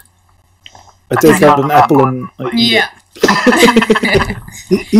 Even though I just had breakfast, this like basking in glory thing makes me happy. Okay, so they ask, is there anything we can do for you now? We know you probably do not want to stay here. You have quests and things and amazing missions to go on. I expect you're so clever and wise and amazing and wonderful. You have much more creatures to vanquish, I expect. Can we do anything for you? And you've got several people around you going, yes, can we offer you beverages, snacks, foods, transport? What can we offer you? My eyes grow big at all these offers. But despite all the offers of food, there's something that Varric wants. Uh-huh. Is there anyone who can supply me with arrows or bear traps? Because I'm shit out of bear traps and my arrows are also quickly depleting. one guy comes running up from the back, and he looks like sort of like a hunter, like he hunts for food and things, and he hands you his quiver of homemade arrows and offers you like every arrow in his quiver. There's only 10 in there, but he's like, you take them all. I make them every day. I've got loads at home. Please, any you would like. Thank you so much. I'll take the arrows and stuff them in my quiver if that fits, and if not, I'll ask him if I can have his quiver as well. That's okay. I'm gonna say 10 arrows will fit in yours. Your quiver would be bigger than his. His is literally only equipped to carry 10, but you can take more than that because you've got a better, bigger, faster, stronger, etc., etc. So yeah, you can add on 10 arrows for you. People are sort of looking around. Bear traps? They're sort of looking at this guy because he's the hunter, and he sort of says, I don't use them, I'm sorry, I apologise. No one can really help you with a bear trap at the moment, they're afraid. Damn it.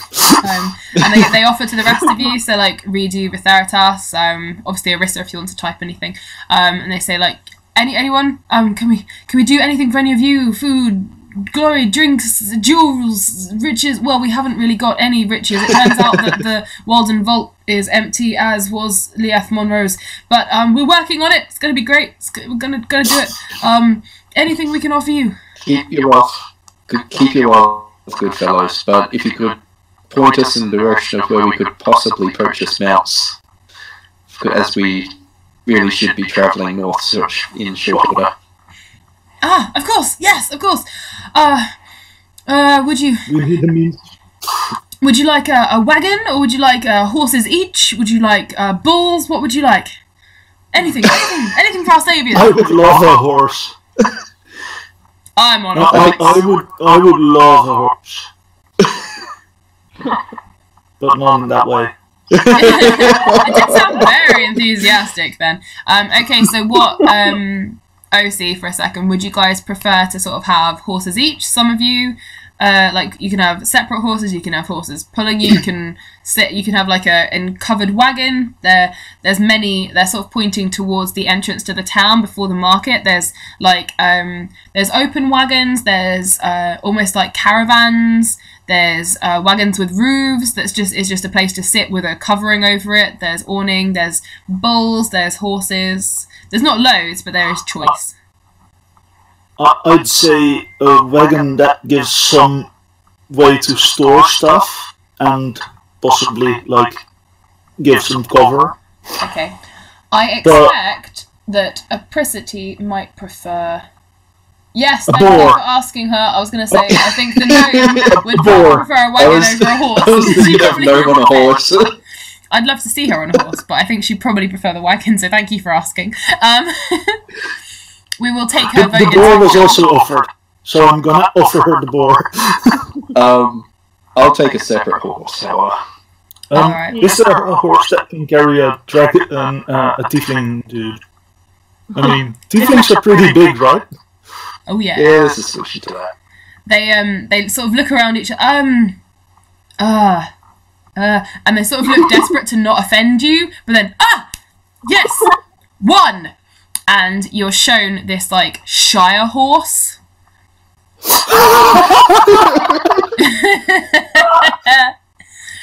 Oh, yes. Yeah, pretty much. So, yeah, there's a big sort of black beauty, squire not included, beautiful big Shire horse with huge legs. It's taller than you, Vitheritas, by about half a foot, and that's just its back. Its head's taller still, and it's got big sort of white around its feet and hooves, and a white tip at the end of its big long swooshy tail.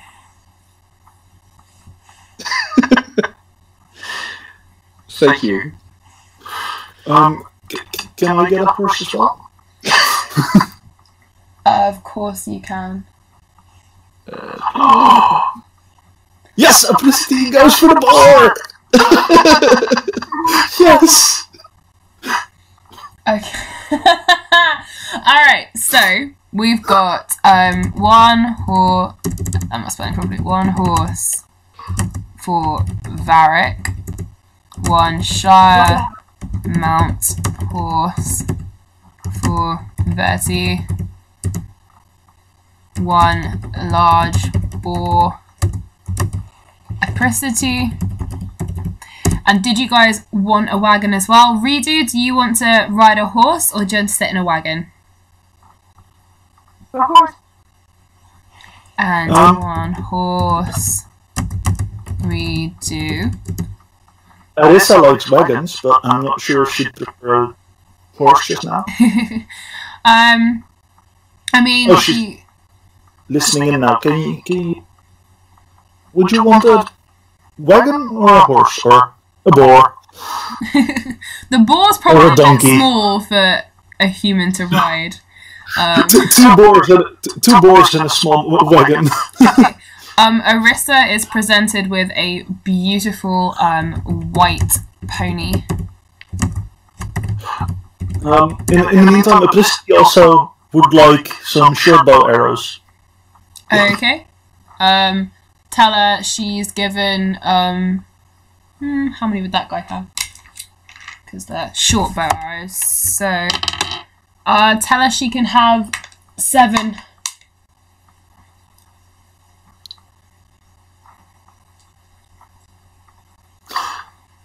Okay, so we've got 1, 2, 3, 4, 5 of you. Excellent.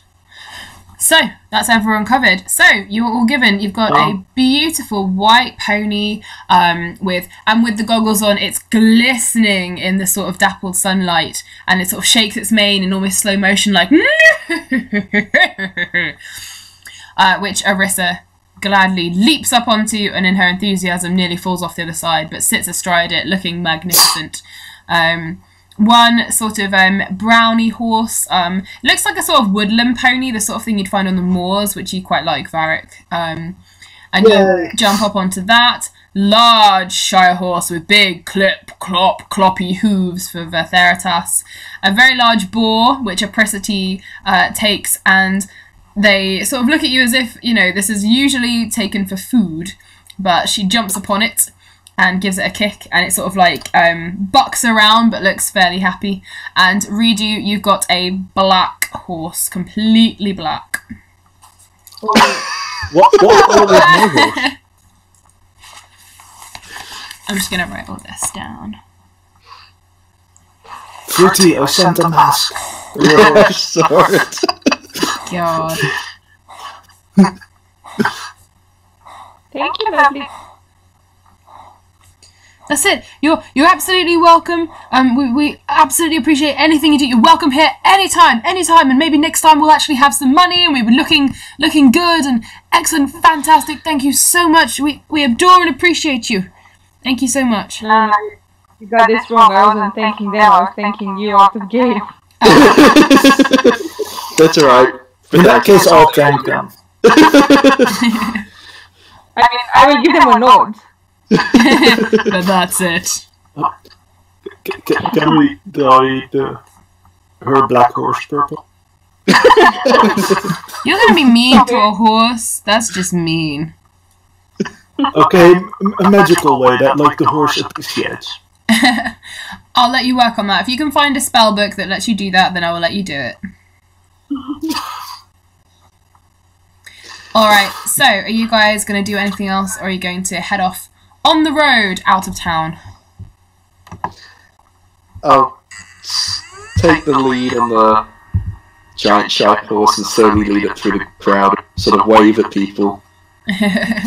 You've never seen sort of humans so happy to see a tiefling wave at them. I'll enjoy it while it lasts. Until the next town.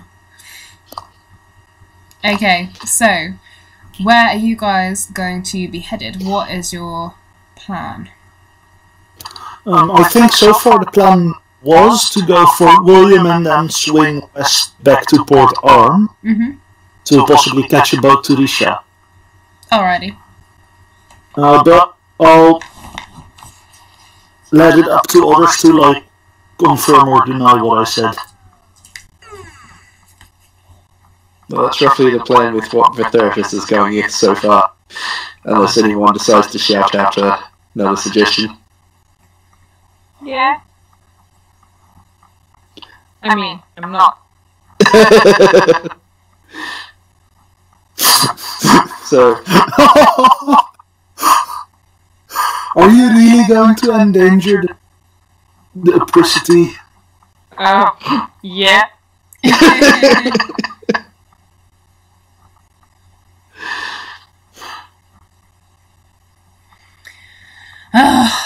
Right. I'll roll for apricity, seeing as she hasn't got a friggin'...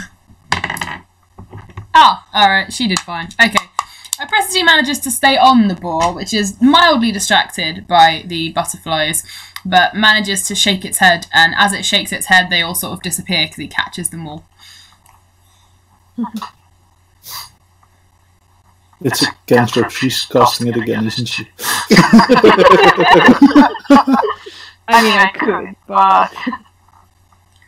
You could spam it until it goes wrong. Just spam it until it runs out, it'll be fine. Okay, so you guys are going... So you're going to head on north, is that correct? yeah, I'm just going to retrace my steps effectively, heading north towards Fort Wayne. Okay. What I will also do... what are you guys going to do with the goggles? Are you going to have Arissa wear them continuously? Are you going to have her put them on at random intervals just to see? Although, to be fair, Arissa, correct me if I'm wrong, you might just be wearing them all the time. I'll let her reply if she hears that. Yep. All she needs now is a tiara that fits her, and her outfit is complete. Okay, so Arissa, would you like me to roll a perception for you, or are you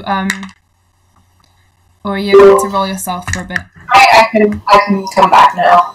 Okay, hon. If you're sure, like, you can come and go as you want. All right. I'm sure things are okay. Okay. Well, that's better. I will explain later. That's all right. Well, to quote Robbie Williams, "Let us distract you." So, yeah. Do you want to? Oh, yes, those things.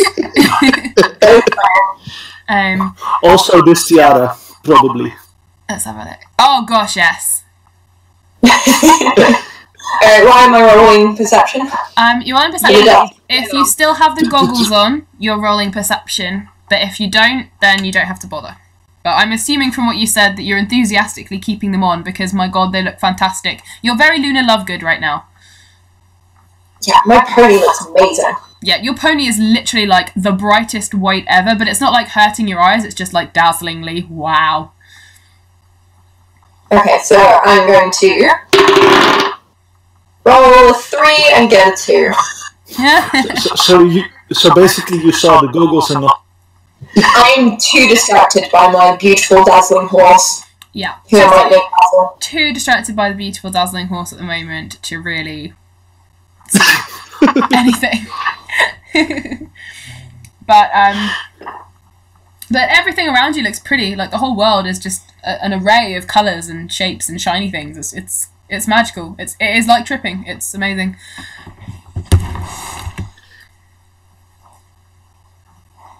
So kitchens. I'm just gonna. Yeah, I was basically asking how many treasuries I'm gonna have to turn a blind eye to the mobbing to deck Arissa around in all this bling. Arissa shall look like a queen very, very soon. Good. Also, Arissa needs like a big, fluffy jacket. Because with all this bling, she's almost like a pimp. She needs a big, like, a big white fluffy jacket to go with a big white fluffy horse. Yes! Okay. Could all of you please do a animal handling check for me, please? Yay! Finally!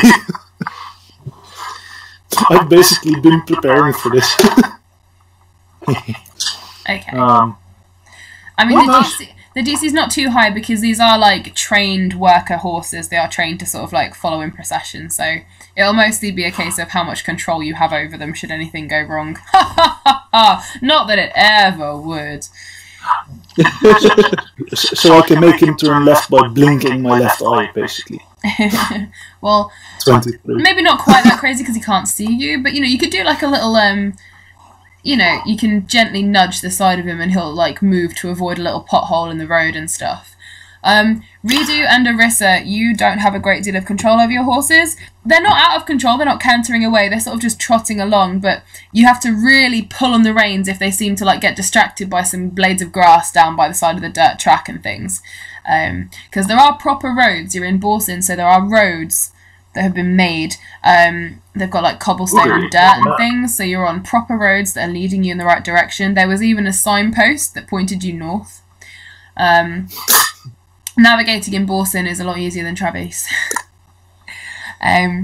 But yeah, so you two, your horses, they're fine, they're behaving. Just if they fancy stopping for a quick pee or some, grass, you can't really stop them. Vitheritas, your massive Shire horse is plodding along and at the front, and you get the impression it is sort of going where you want, but if it really wanted to start cantering off, you couldn't really do a thing to stop it at the moment. And Varric, yep, your horse, like, with the greatest of ease, you, like, give it a small tap, and, yeah, Varric can pretty much canter along, no hands, look, no hands, and shoot. And in fact, he does. He shoots you down some lunch when you pause. He shoots a bird out the sky, making very, very careful that it's not Warmin. And shoots it, and you all cook it and have some lunch. And take a pause, carry on your travels. Is there anything you guys would like to do, stay, or check as you are heading along? So far I'm just distracted by the image of like Varric shooting a bow from the horse, which just cool. If we feel any magic.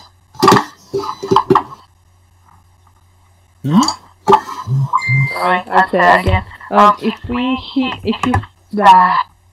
we fear any sort of powerful magic along the way, would you let us know? Yes. Or we have to keep checking? That's okay, you can listen out for powerful magic, I'm sure, because you would recognise that sort of thing, yes. Thank you. Can I, now that I know in which general direction the group is going, can I, like, scout ahead and, like, around, going up a hill to the side of the path if it's needed? Yeah, of course you can. Are you just scouting in general, or are you looking for something in particular? Just scouting in general, making sure that, like, we're on the right path, not about to get ambushed by anything, the normal stuff. Yeah, sure. Do me a perception check.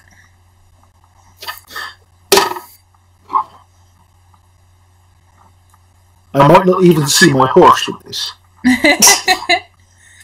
That's a not natural one. Ah. Well, the good news is there is only one path at the moment heading north. Oh wait, Out of sight. I added the wrong score. Okay. It's 7. The good news is there's only Lucky one 7. path heading out of stock going north.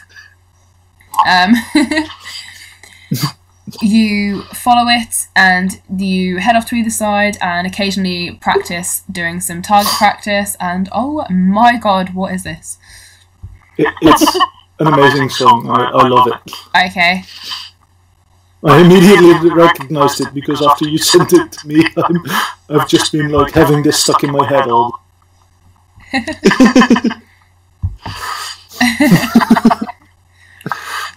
Varric and Arissa make up a Billy Joel song as they are trotting along, and they annoy Vitheritas with it continually, particularly shouting, and they slow down. No, they speed up their horses to go alongside Vitheritas as they sing the line, "Sing us a song, Mr. Paladin, sing us a song tonight."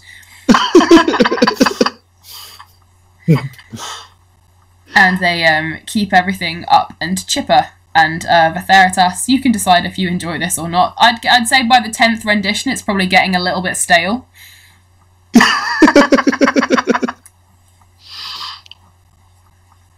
especially since I think they heard me singing it originally.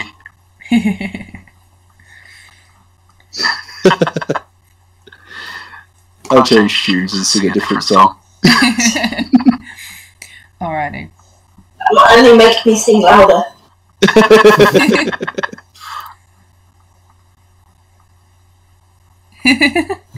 Yes, Varric works a change of lyrics in and adapts them to fit your circumstances, and is still trying to work on a song that can have the lyrics carnal eclipse in them. It's not quite happening. Not a lot is rhyming with it so far, but it can happen and it will happen. It's only a matter of time. So We can still go with total eclipse of the heart, but like change it. A carnal eclipse of the heart. perfect. So, you guys press onwards and you head up from Stock. There was one path as you came out that headed east to go towards Fam and Laley, but you guys headed on upwards towards Fort William.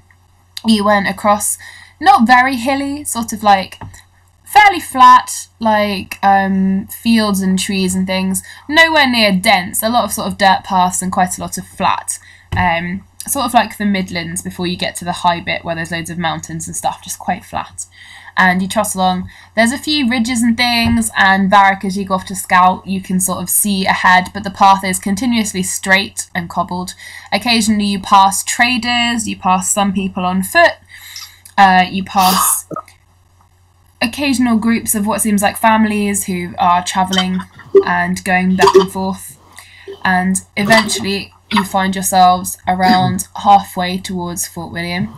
You... Can I ask Mm-hmm. one question? Can I ask every single trader that we encounter if he sells bear traps? Of course you can. Am I in luck? Let's find out. No! Go dice gods! No. Damn it! Several Well, of them, fuck you too, then. several of them say if you want things like that, you should go to Crownside. They say they have that's where all the money is. They say that's they have lots of really good trade there.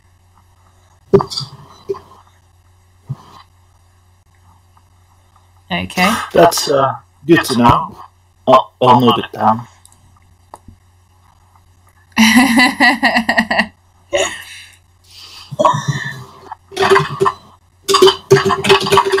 Okay, would anyone else like to name their horse?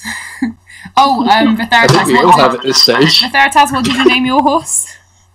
I believe I named it Retribution. It was right up at the beginning. Retribution. Yes, I did see Retribution. Yeah. Could someone chuck in the chat and say, Apricity, what would you like to name your boar? And Arissa has now cast a cantrip turning Redo's horse Mauve, and she's calling it Mauve and saying, "What a good boy, Mauve."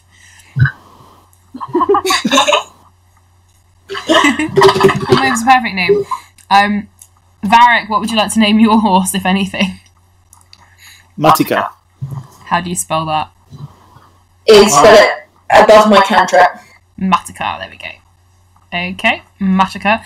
And you guys can all, over the course of your few days' journey, you can actually train them to respond to their names. Yes. Confusingly, Redo's responds to horse and mauve. Because Arissa has been training it to listen to me. Because Arissa has been busy. Busy, let's get busy. Okay.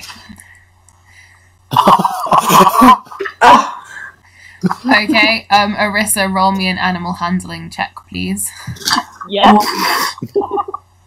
Redo has got annoyed and has put a cantrip on her pony and screams in its ears. Poor pony. 10.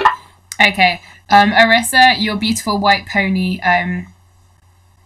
oh, actually, yeah. Your beautiful white pony starts and rears back and puts both its front legs in the air and sort of goes, and as it lands, you're jolted forwards, but you manage to hold on to its mane, and it shakes its head, but you manage to stay on.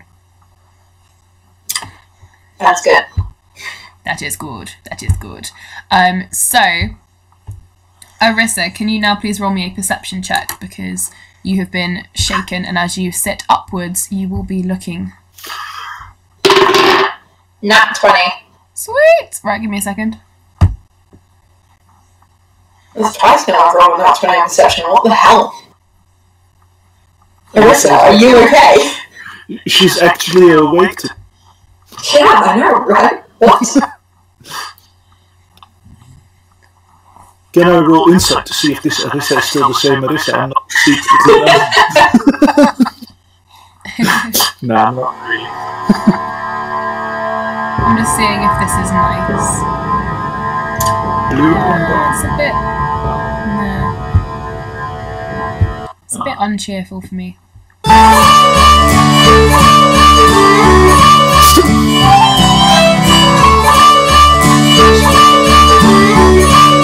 Wait, That's oh almost a shit, bit we rolled too 5. cheerful.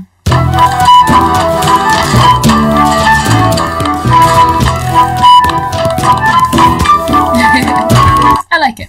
I'll stick with that. Okay, so with your natural 20, Arissa, you look up as your horse was jolted, and you notice that a speck of very, very bright gold dust goes floating past you on the air and sort of gets whisked away.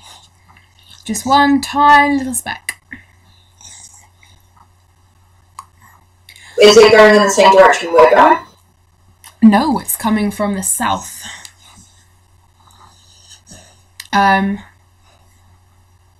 Varric, what did you want to cast insight onto? No, that was a joke about, like, Arissa rolling 2 nat 20s on perception so far, so I was gonna check if she's not secretly an Oni. That's okay. Hey guys, I see dust. Is it like the dust that you were supposed to be looking for? Or? Yes, it's pretty and sparkling. It's over there, and I kind of point and follow. My finger follows where it's going. I instinctively look that way, but obviously see nothing. Don't have the glasses. Like, okay.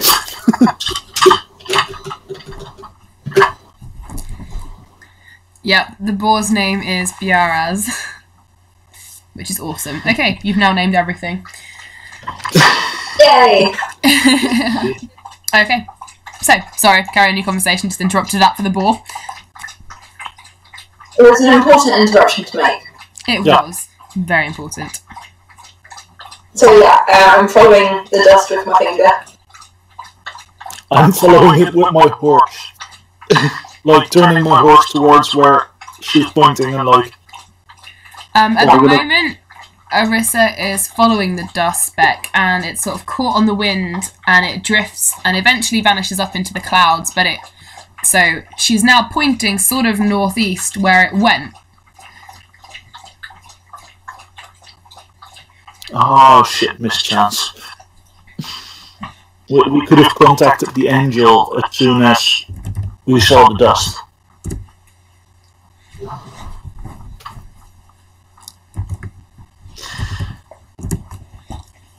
I glance back and just double check with the group. Do you remember if our friend, that angel, Panta, I believe it was Pantamillion? Baltalamon. Do you remember if he, I wrote it wrong. I think I spelled it wrong. well. I was spelling it quickly for you, but essentially it's Paltalemon. do you remember if Pantalemon, actually mentioned if the dust came from the item or travelled towards it? It's not in my notes. So Varric might remember, but Timo doesn't.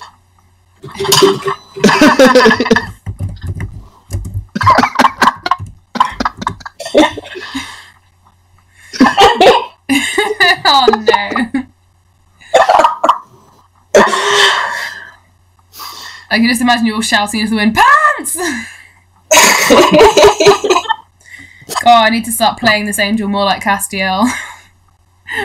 Why do you call me by the name of your underwear?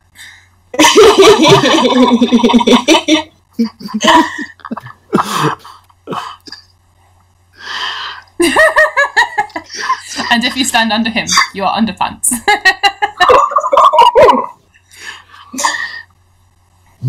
We're always. Yeah. Okay, Ooh. so from what you guys remember, the dust comes from the thing itself. So the dust can mark where it is. The dust marks anyone who's touched it, been near it. The dust should hang in the air around it, but it comes from the shard itself. Shards, should I say? So that was quite possibly drifting away from it. So it was heading somewhere northish, which means. I love the explanation behind the name of the boar. Quick double check. Yes.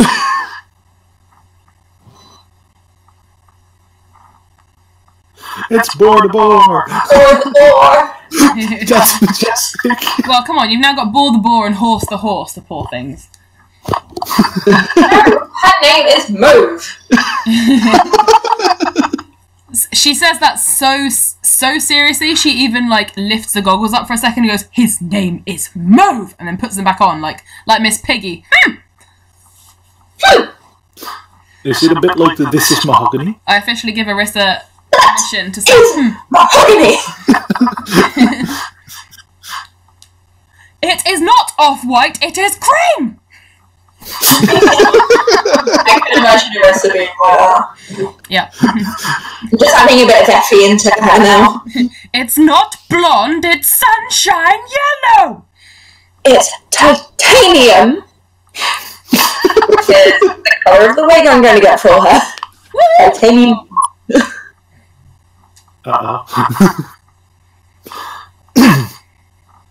Anyway. I'm going to adjust my course to head in roughly the direction that Arissa. Okay. So the direction it came from now. That it came from, yeah. Okay, in which case you'd be literally doing a 180 and going back south again. Passing by stock and going, hi! We should have checked while we were in stock. I mean, just going to pop this on. I realised I was about to pop this on the stream, and I then realised that would not help you guys at all, so I'm just going to put this up again. Here you go. So, because you guys are on about the third dash on your way to Fort William, if that makes sense, so the roads are made of dashes. You're on about the third dash. So, essentially, you instead of going directly to stock, you could cut across and head towards, because you can still see the big mass where the greenwoods are. You could sort of head across, and you see where the S in the word stock is. You could cut, like, across there and head on down and get as far south as you can that way, following, as well, assuming you find more. That'll be a way to cut south if you wanted to avoid stock itself and that awkward hello goodbye. Otherwise, you can follow the road, and then it will cut down towards the east, towards the capital, and then you can also go straight down through the greenwoods as well. So you've got a few different options for ways you can go back on yourselves. I vote greenwoods and then inside. Oh fuck yeah, because you want your bloody bear trap, don't you? Yes, and preferably if I can pay for it, 3 or 4. Because with bear traps, it's the same as the more, the better. Frantically looks up how much a bear trap will cost in D&D. Oh, good point. I should have prepared that. But yeah, so party consensus. What way would you like to travel? You know what? Let's go off-road. Ooh, 5 pieces.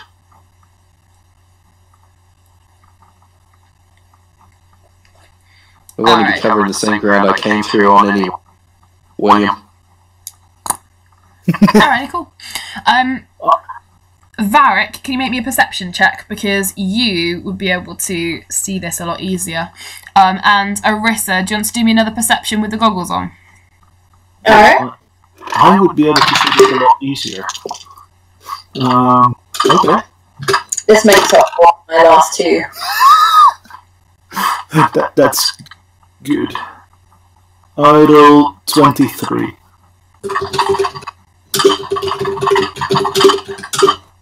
Okay.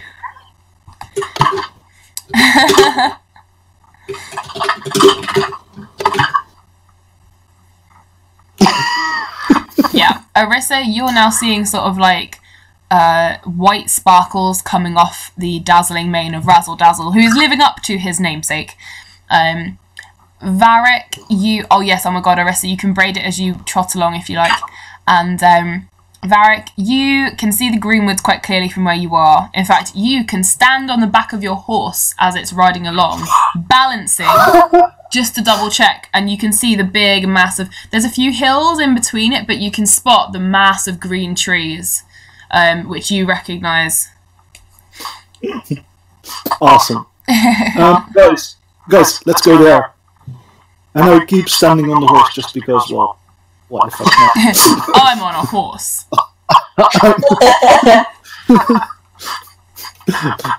Mostly because I enjoy, like, showing now. It suits Varric, currently. He still has that thing going on, like, trying to show off because, well, shit happened with that big demon thing. Yeah, he's trying to show off. Now, there's no big demons around. He's perfectly happy showing off. Okay, I'm also going to put in brackets braided mane. If you want to roll an animal handling check, Arissa, you could also lean over and plait the tail. That would be very, very difficult.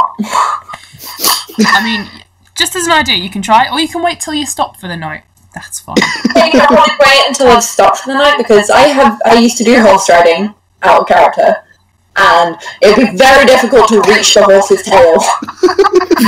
There'd be a very high DC on it, but it would have been funny to make you try. Okay, you guys. We still have the big rope. We can tie you to the side of your horse so that No, let's leave it for now. Verti, did we do that trade that we were talking about where I give you your rope back and Not yet. borrow your bear trap? Next time we pull up, you can have the bear trap. Yeah. Okay, as you guys ride along, you can see in the distance some farmland. You can see people heading about. You can see people going about business and daily lives. The overall impression of Baursin, for those of you who haven't been here for very long, is that it's agricultural, it's very human populated, there is very little magic, it's not outlawed entirely, it's just sort of mistrusted and occasionally frowned upon. You guys have also heard that the bigger the cities are, especially the capital, they tend to be very wary of it and those who use it in those sort of areas. And out here you can see people on sort of, they're raking the ground, and particularly Redo, you can't help but think to yourself, oh, how foolish, how quickly you could do it by using magic, but they just don't. Essentially, it's your way of going, muggles. But still, it's bustling, it's lively, it's full of people, you know. You see people bustling along trade routes and things, and as you head back towards Stock along the path, you veer off, following Varric's direction, and you get towards the thick mass of the greenwoods. And are you going to head, just scrolling back up to the picture now, where Stock is sort of slap bang in the middle of where they start. So do you want to enter on the other side where the road is, down towards the farmlands, or do you want to go off towards where the G of greenwoods is and head on down that way? I'd vote towards the G because I'm still aiming for Crown side. Okay. I'm fine with that because Everyone else okay to head down that way? Yeah. I'm comfortable enough as I'm too with that. And everyone is just too sick of hearing Varric complain about not having a bear trap. They're like, alright, fine, we'll do this, he'll get a fucking bear trap, we'll carry on with our lives. Okay. So In the meantime, as we're riding, I'll probably start poking questions at people about what brought them to Baursin.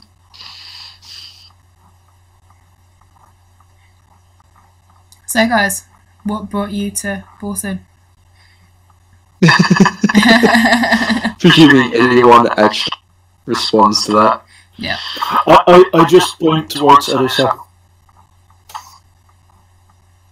I just followed her. But, like, less creepy than it sounds now. Are you guys going to stick to the outskirts of the Greenwoods, or are you going to plough straight through? Forest. I mean, it might be harder to ride, particularly the Shire horse, if you're going through, because there'll be several, like, quite close trees and things, so... Can I dart in and out of the forest as we ride along the side? You can do if you like. I mean, you can stay sort of within the tree line, but not... As long, the deeper you go, the more tangled and undergrowthy it'll get, so... Yeah, then I'll stay, like, as close to in the forest as I can be, while still comfortably riding a horse. Okay, you can do that. Okay, so... could all of you please roll me a perception check? Perception, you said? Oh, 22. I rolled a 22. A 32. So that will be...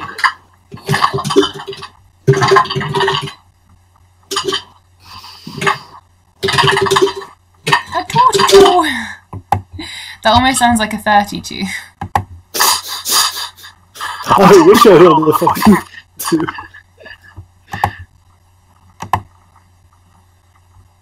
A 22.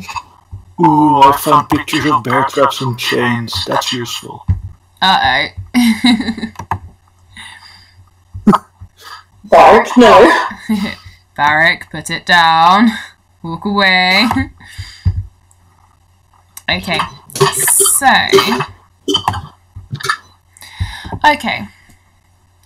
The Theritas and Varric, you guys think that somewhere far deep in the forest you can see some sort of fencing, like a small, potentially a civilization, something like that, far deeper into the woods, and you can see what looks like, almost like it's barricaded against the rest of the world from the one side.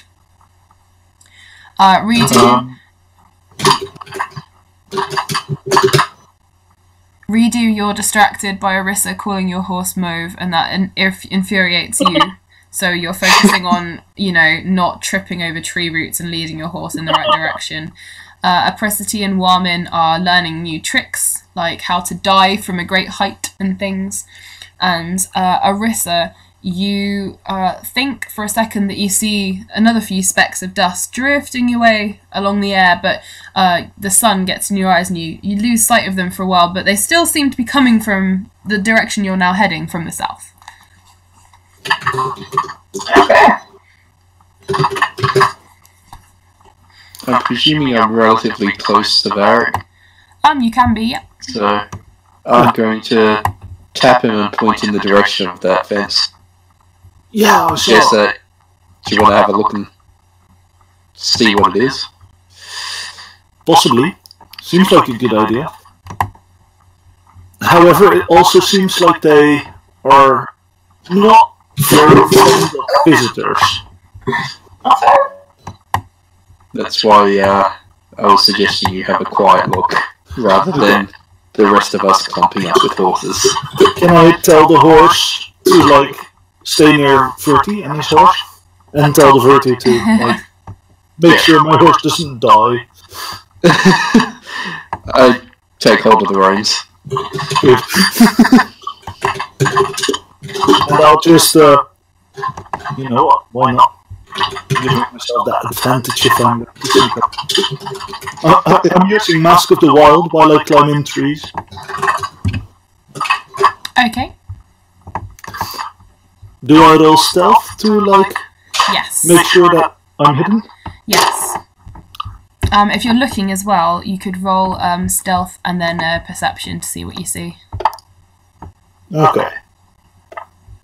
Well, my stealth is... That was a 17, so plus 7 makes 24.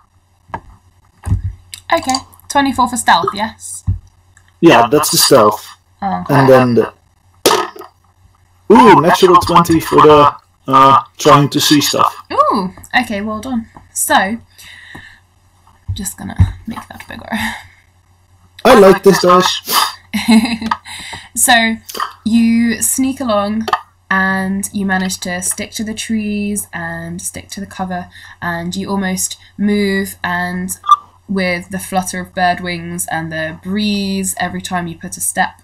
So, not that you can't see anyone around you, you can't hear voices particularly, but you can tell that if anyone was around, they would not be able to see or hear you. And this spurs you on, and you get up a little bit closer, and you get towards what looks like fencing. And it is large, like, it's not very well cobbled together, but it is hand-done fencing made of large trees and oak and branches and things, all hammered and strung together. And it seems to go round a section. You can see one section of what looks like some sort of encampment where people potentially are living. You can smell what smells like bonfire, and you can, if you climb up a tree, you can see that the fencing goes quite high. You have to climb almost to the very top of the tree to peek over, but you can see what looks like sort of, again, made of logs, like little ramshackle cabins and things where people are probably living. It looks as though they're very private. You can't see anyone at the moment, but it's not very large, and it's just a tiny little sort of encampment, very private, very secretive. They've gone to a great lot of trouble to put themselves in a place where they've got sort of moss and trees almost growing as part of their walls and things. They look like they're trying to potentially keep monsters out. Are they... like, does it seem in any way militarized? Like, not necessarily military, but does it look like they build it as a fort ready to, like, protect from a fight or something? No. It looks very... And when I say homemade, I mean not... It looks poor. It looks like it's done by almost zombie apocalypse style, sort of cobbled together as if they've barricaded themselves in. It looks like it was done by ordinary people, perhaps huntsmen, perhaps some families. It's not big. It just looks like people trying to keep out some bad things, maybe, or just trying to keep the world out, perhaps. Okay, I'll move back to Verti then. And I'll hand the reins back over. Alrighty. Thank you. So, well, I described the entire scene that they all just heard you describe to me, so... I'll shrug and just go, might be some woodsmen or hunters living out there. In that case, I definitely want to pay a visit. Well, if you didn't see anything hostile, doesn't do us any harm. It's still in the right direction. Yeah. The only thing is that it's in the forest and there's like this massive fence. That might, mean that they didn't want too many visitors. But I can always try and ask friendly. Or, bring Risha, because she has that magic of always, like, making friends wherever she goes. Yes, indeed. I don't see any harm in it. Okay, so, who are all going to join me on this, like, little trip? And is someone staying behind to protect the horses and such? I'll come close, God, but I'll... the stuff! I'll go most of the way, but I'll hold the horses while you guys approach.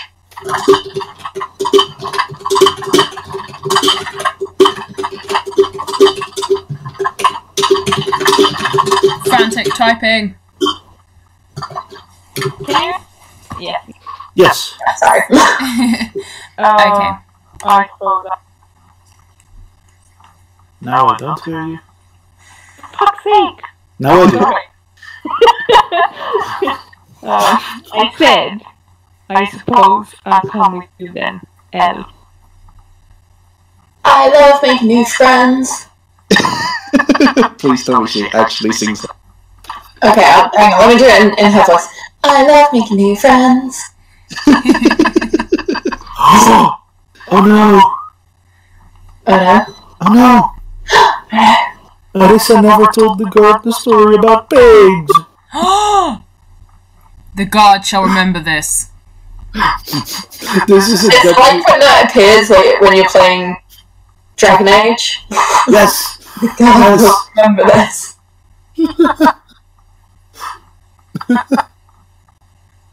It's fine, I'll make it up to him.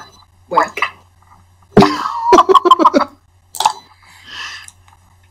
Alright, so you guys are... No, I don't like the guard either!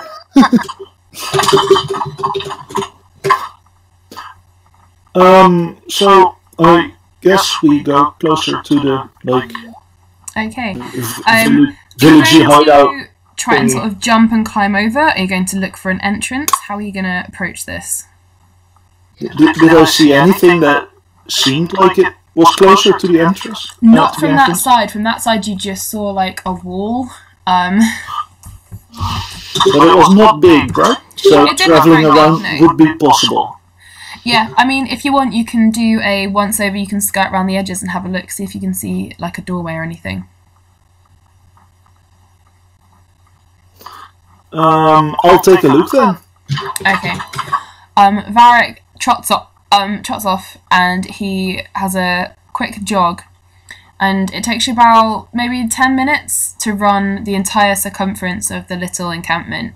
And it's not quite circular, it's sort of like a wonky circle, but you get back and there is no door, there's no entrance, there's no gaps, it's all solid wall. It looks like it's been built from the inside to keep people out. These guys really don't like visitor. But still, they might have a bear trap.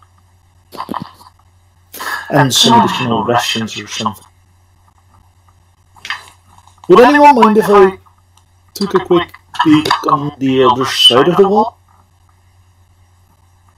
Just go, hurry up. Okay, I'll climb the closest tree that's like closest to the wall and try and climb my way over. Okay, roll me an athletics check to climb, and then acrobatics to jump down. Okay, quick look because we're entering the forest then. Affects my. Yes, you're in forest, so yes. Just checking if it does anything with natural explore. I'm still alert to danger. I can move stealthily at normal pace. No, nothing about. Oh yeah, proficiency bonus. Nice. Double proficiency bonus is always nice. Is always nice for this stuff. Definitely. It was acrobatics, you said, or athletics? Athletics to climb up, acrobatics to jump down. Okay. That's right. I'm getting picky. That's no worries with these stats. So for my athletics, I rolled 7. Double proficiency bonus makes 21. Okay, yep. You shimmy on up the tree and you find one that's close to a piece of the wall. Patch of the wall. What is this? Piece of the wall. And you manage to hook one arm over and sort of get one arm, one leg up, and then jump down. Roll me your acrobatics to jump on the other side. 18. Okay, cool, yep. You sort of do a sort of like, you wrap your legs. 18 and 4, so okay, 22, yeah. sorry. You're friggin' fine, yeah. So you've superhero land it on the floor, one leg spread out, and you look up, and you're sort of behind one of the makeshift houses. Again, it's obviously a house, but it's sort of built like a log cabin, but it's not pristine. It's, you know, it's made by someone who has a vague idea what they're doing, but isn't, you know, very good at it. Yes. I just realised I'm unaware. You can hear what sounds like a campfire or something going, and you can smell something. Honestly, to make a Risha roll her eyes at you, you've done something really badly wrong, dude. Just saying. I may have slightly trapped myself in the circular wall without an exit. Guys, can you help? I have an idea. I still have more than enough rope. Yeah, I wasn't going to remind you of that, but yes, you do. Okay, so you're inside. But I smelled something. Yeah, you can smell. It smells like sort of campfire. You think you can smell some sort of like. Actually, now you're inside the wall. You can smell some sort of cooking meat, but it's not very close to you. It's not close enough to you that you could identify it. Just you can smell. It smells like sort of like potentially char-grilling meat. Can I stealthily? I'm gonna move stealthily while I'm inside this village for as long as I can. Okay. Can I look around to see if I see any bear traps or like source of the smell? That's also a thing that I'd be looking for probably. Roll me a stealth check and then do perception. Stealth. No. Perception. Do stealth and then investigation, because now you're looking for specific. Stealth is 22. Okay. Yep. Investigation is what do I add to that? Don't use that nearly often enough. Plus, yeah, that makes 15. Okay. You sort of creep out from around the edge of this little hut, and you see that there's several of them dotted about. Some big, some smaller, some that look like they're just maybe for 1 or 2 people, some that could be up to 7 people.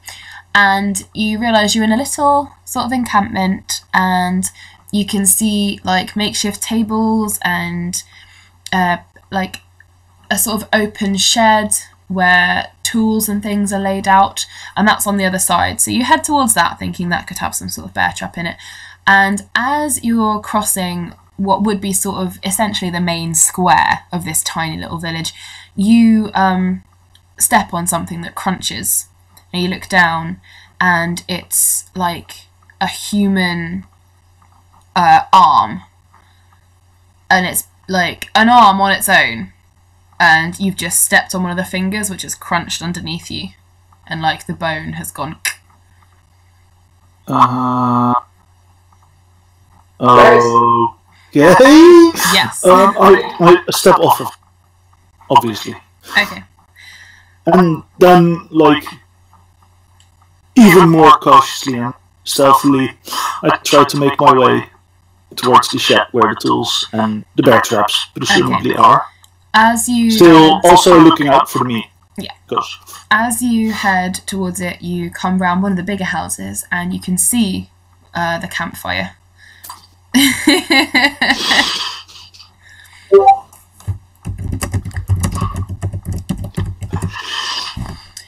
So you see where the campfire is, and it's sort of in the middle of a big group of the houses. It looks like where people would come and communally cook, and you can see bodies.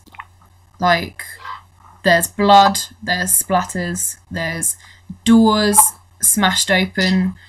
Several of the houses, as you look around now, several of the houses have been broken into, and they've things have come flying out of windows. There's no glass. There's just sort of like wooden slats where they've made the windows themselves, and they've been broken through. And you notice that several of these bodies have fallen, and several of them are lying in the campfire now where they've fallen, and that's where the smell's coming from. They're like slowly burning away. Okay, I turn away from that disgusted, and like it's so bad that it actually puts Varric's hunger down for a bit. Oh shit! Oh snap! That is bad. That's going in the chat.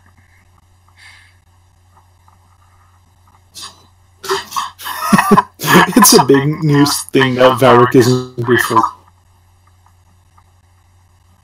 Shit, so scary, Varric ain't hungry. Okay, well, making my way away from the fire, as quick as possible, I still try to, like, sneakily make my way over towards well, where presumably the bear traps are.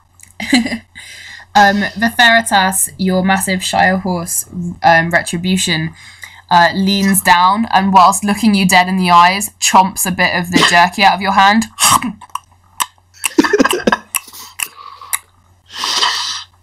You gotta share. You gotta care. Is it horse jerky and this? Is it horse jerky and this cannibalism? Don't know what's in that jerky, man. Don't eat the lasagna. Okay.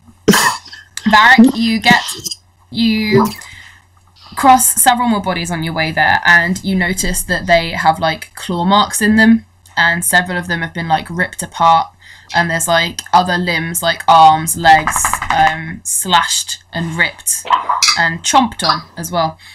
And you reach the little hut, and there's lots of tools in there, and can you roll investigation to see if there's a bear trap? Yeah, of course. Or anything remotely similar. 16. Okay. You actually see several parts of bear traps in here. It looks like they've made several of them, and there's two that are made. One of them has gone quite rusty. It looks like it's been sat there for a little while. One of them is fairly usable though. You could take both, but the rusted one will need a lot of cleaning before it would work again. Can I take both and also take... Are there enough parts to make a third one? Yes. In that case, I also want to take, well, the parts necessary to make... do not roll that inventing check.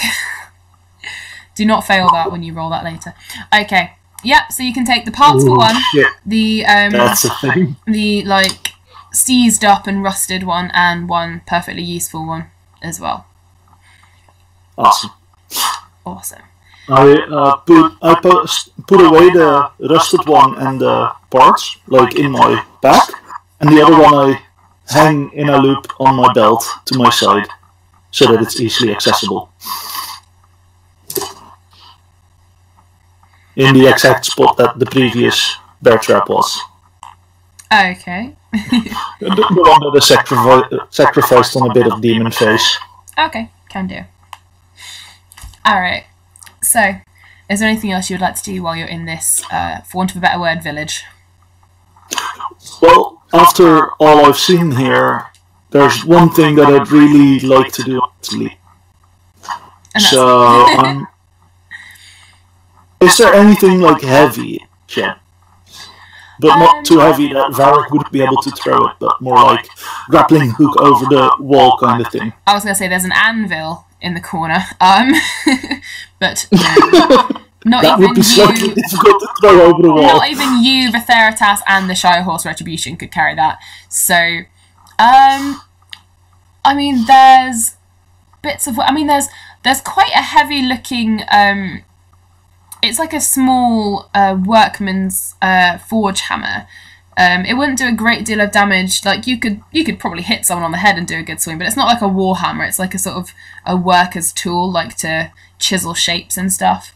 There's one of those. That's probably the heaviest thing in there. Okay, I'll tie a rope to that and like move as close to the wall as possible, and then throw it over the wall and see if it sticks and climb. Okay. Make my way over the wall as safe as possible, but also as quick as possible because fuck that city I'm at. Fuck that village I'm at. Okay. Okay. Are you going to go back to where you came over the wall, or are you literally going to get to the closest bit of wall that you can? First place over the wall, and then as quick as possible towards the rest. So you're cutting but back. First out of the wall, and then back to the group. Okay, so you'll be sort of on the opposite side now, but you can make your way back round. That's okay. Okay, are you stealthing still, or are you just going to throw it? Yeah. Okay, can you make me a stealth check, please? That's my worst so far. 19 total.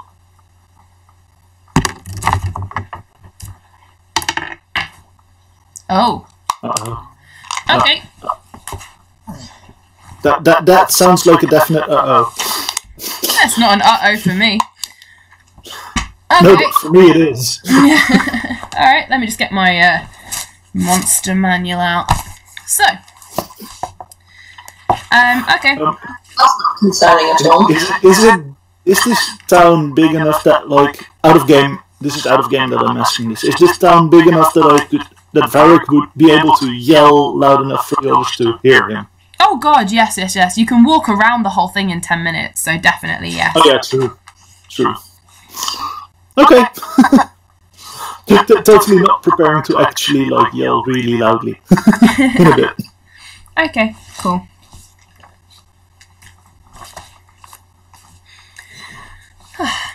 Okay, carry on. So, you pick your way across. You notice, actually, as you're going, several mangled up other bear traps positioned, dotted about and around the walls as well. There's even some, you notice, on top of different parts of the wall. Some of them have obviously fallen down.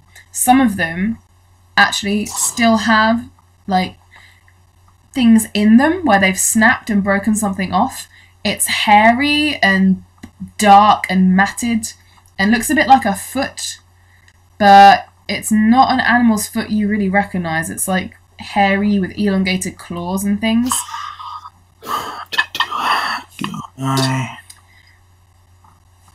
And can you please... Ooh.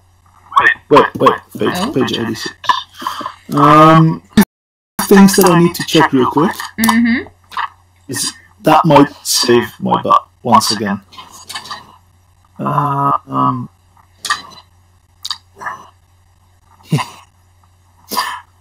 using my primeval awareness feat.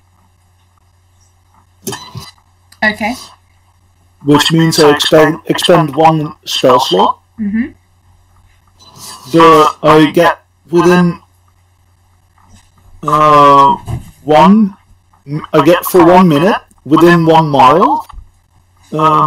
If any aberrations, celestials, dragons, elementals, fae, fiends, or undead are in this area. Can you read that It list to doesn't me give again? away aberrations, celestials, dragons, elementals, fae, fiends, and undead. Okay. Is that all that you can, and everything else is just normal? Can you detect, like, your friends, or is it literally just all of those? Literally just that, it seems. Alright. Nope. You don't sense nothing. In that case, I'm sorry, this natural explorer thing is also useless. Alright. I'm gonna use, can I use an investigation or a perception check to try and see the monster or whatever it is? Well, you can't see one at the moment, but you can see something's foot in a nearby clamped bear trap, so you can investigate that if you like. Yes. Alright. Can everyone on the other side of the wall, on the other side of the town, roll me a perception check? Oh, also, if it's a tracking thing,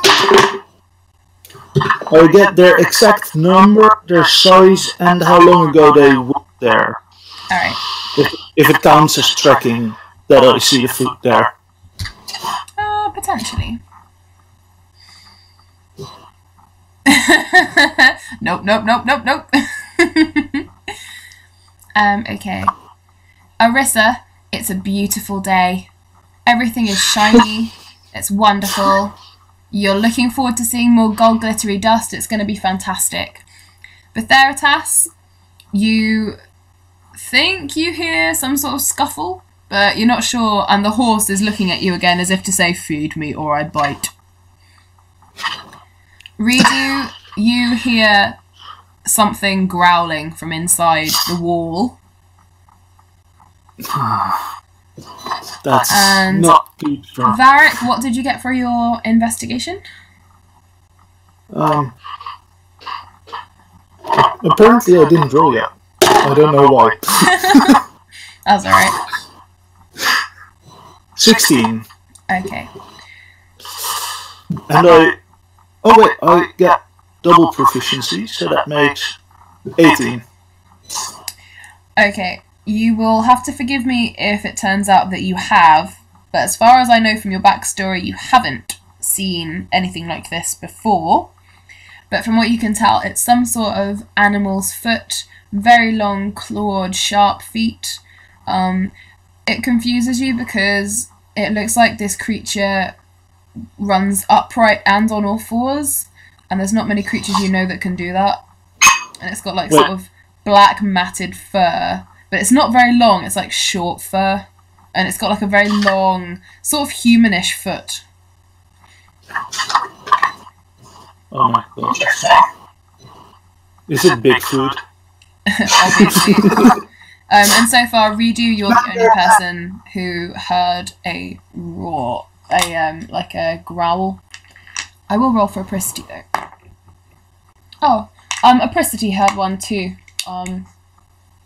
So Apricity as a gnome would probably say, guys, something's angry in there. I heard it growl.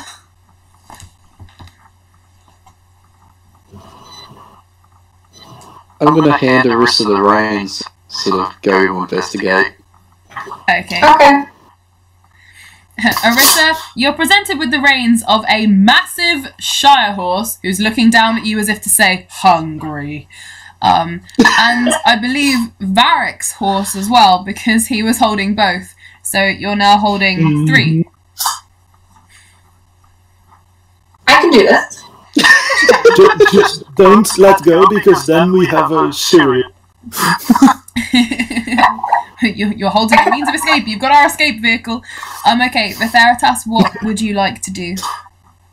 I'll try and investigate the source of what Apricity heard. Okay, you walk around the side of the walls, roll me a perception, and Varric, what are you up to? To be honest, Varric doesn't like not knowing what he's up against. So, Mask of the Wild, and basically trying to find the best way to escape this wall. Okay, it's all pretty level. You find one patch that's about half a foot shorter than the rest of it, and if you want, you can make a dexterity check to throw your improvised grappling thing over the other side of the wall and see if you can get it to hook on. Vitheritas, you hear 2 growls coming from inside the wall, and you hear something go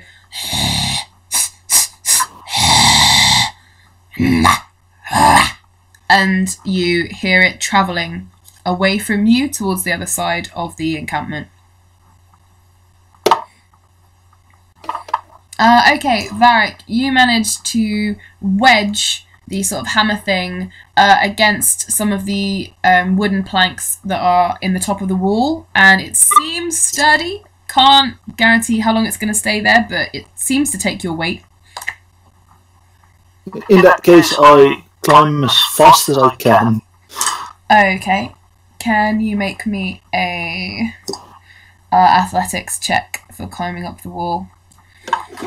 And Vitheritas, you, following the sounds of growling, you hear more growls join in, and Varric, you can now hear snarling and growls from behind you, and you can both now hear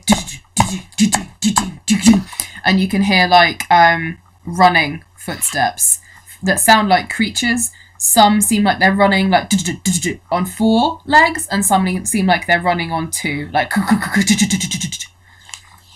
Oh, I also pull the rope up as I climb higher. Okay, so you're not leaving trailing right behind you. Good idea. Well, no, I don't like the idea of monsters climbing on the same rope as me. I don't really want to help them eat me. Okay. Can I tell if it's coming closer or? As you're moving around the wall, you can hear it, and it's moving. The sounds are moving to the other side of the encampment, but it doesn't take you long. Following them, they're now on the opposite side of the wall to you, and you can hear snapping and snarling and growling. And Varric, you can now, if you look down, you could see, but you can hear coming right up, and you can hear thuds against the wall and scratches and snarling.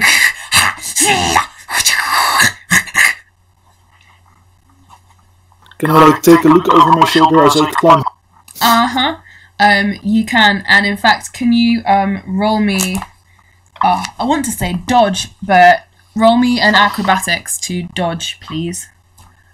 Okay, that's not a dex saving check then? Not for this one, no. Just because of how it's jumped, but I'll tell you that in a minute. Okay, that's not good, that's not good. What was it, acrobatics or? Yeah, acrobatics, because you have to make a, that a leap. That might save me, that it's a dex-based thing. Because I only rolled an 11, but thanks to it being dex, I get 16 total. Okay. Ooh, alright, cool. Okay, Varric, you look down and over your shoulder as you're halfway up the wall now, and you see a pack beneath you. They're humanoid, but longer arms and elongated backs and shoulders, covered in hair, thick, dark, browny grey, some are black, fur. Some of them appear to be female, some are male, some are younger, and there's around 10, 11 of them, and they're snapping and snarling, and as you look down, one of them takes a big leap at the wall, and its claw narrowly misses your face as you like push yourself off the wall to avoid it, and you manage to keep climbing up the rope as one like narrowly avoids clawing you in the face, and they're now like piling up at the bottom of the wall, scrabbling at it against the wooden like tree trunks and things, and they're trying to climb up the wall after you, but they're still not doing very well. No.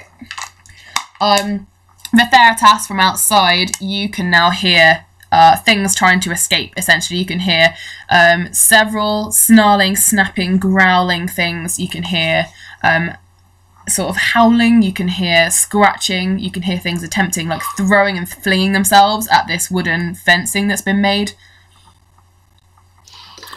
I'll yell for Verti to, like, stay outside of the fence, but ready himself for in case any of these things come over the wall. Yeah, Vetheritas, you can now see, like, the top of Varric's head as he's climbing over this wall. Yeah. I still yell it loud because panic. I'm gonna arm myself and just keep myself ready for either anything to climb over. There's one thing climbing over you shouldn't attack. It's me! Okay. Varric, can you, are you going to, like, lower the rope on the other side, or are you going to jump down? Jumping down. Okay, roll me...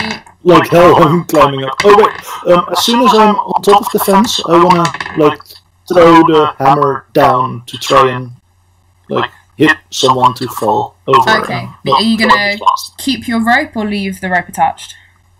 I'm gonna keep the rope. I thought so. If it's possible to, like, easily take it off of the hammer. Roll me a dexterity check with disadvantage because it's just an improvised weapon.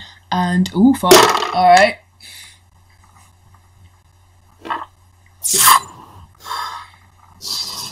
That's no fun. I don't like the disadvantage. It costs me a full 10 points. Now you know how my stealth checks go. 7. Clang, clang, clang goes the paladin. 12. Okay. You catch one of the little ones on the butt, and it's sort of meow! But that's pretty much it. It'll take a couple of hit points, but other than that.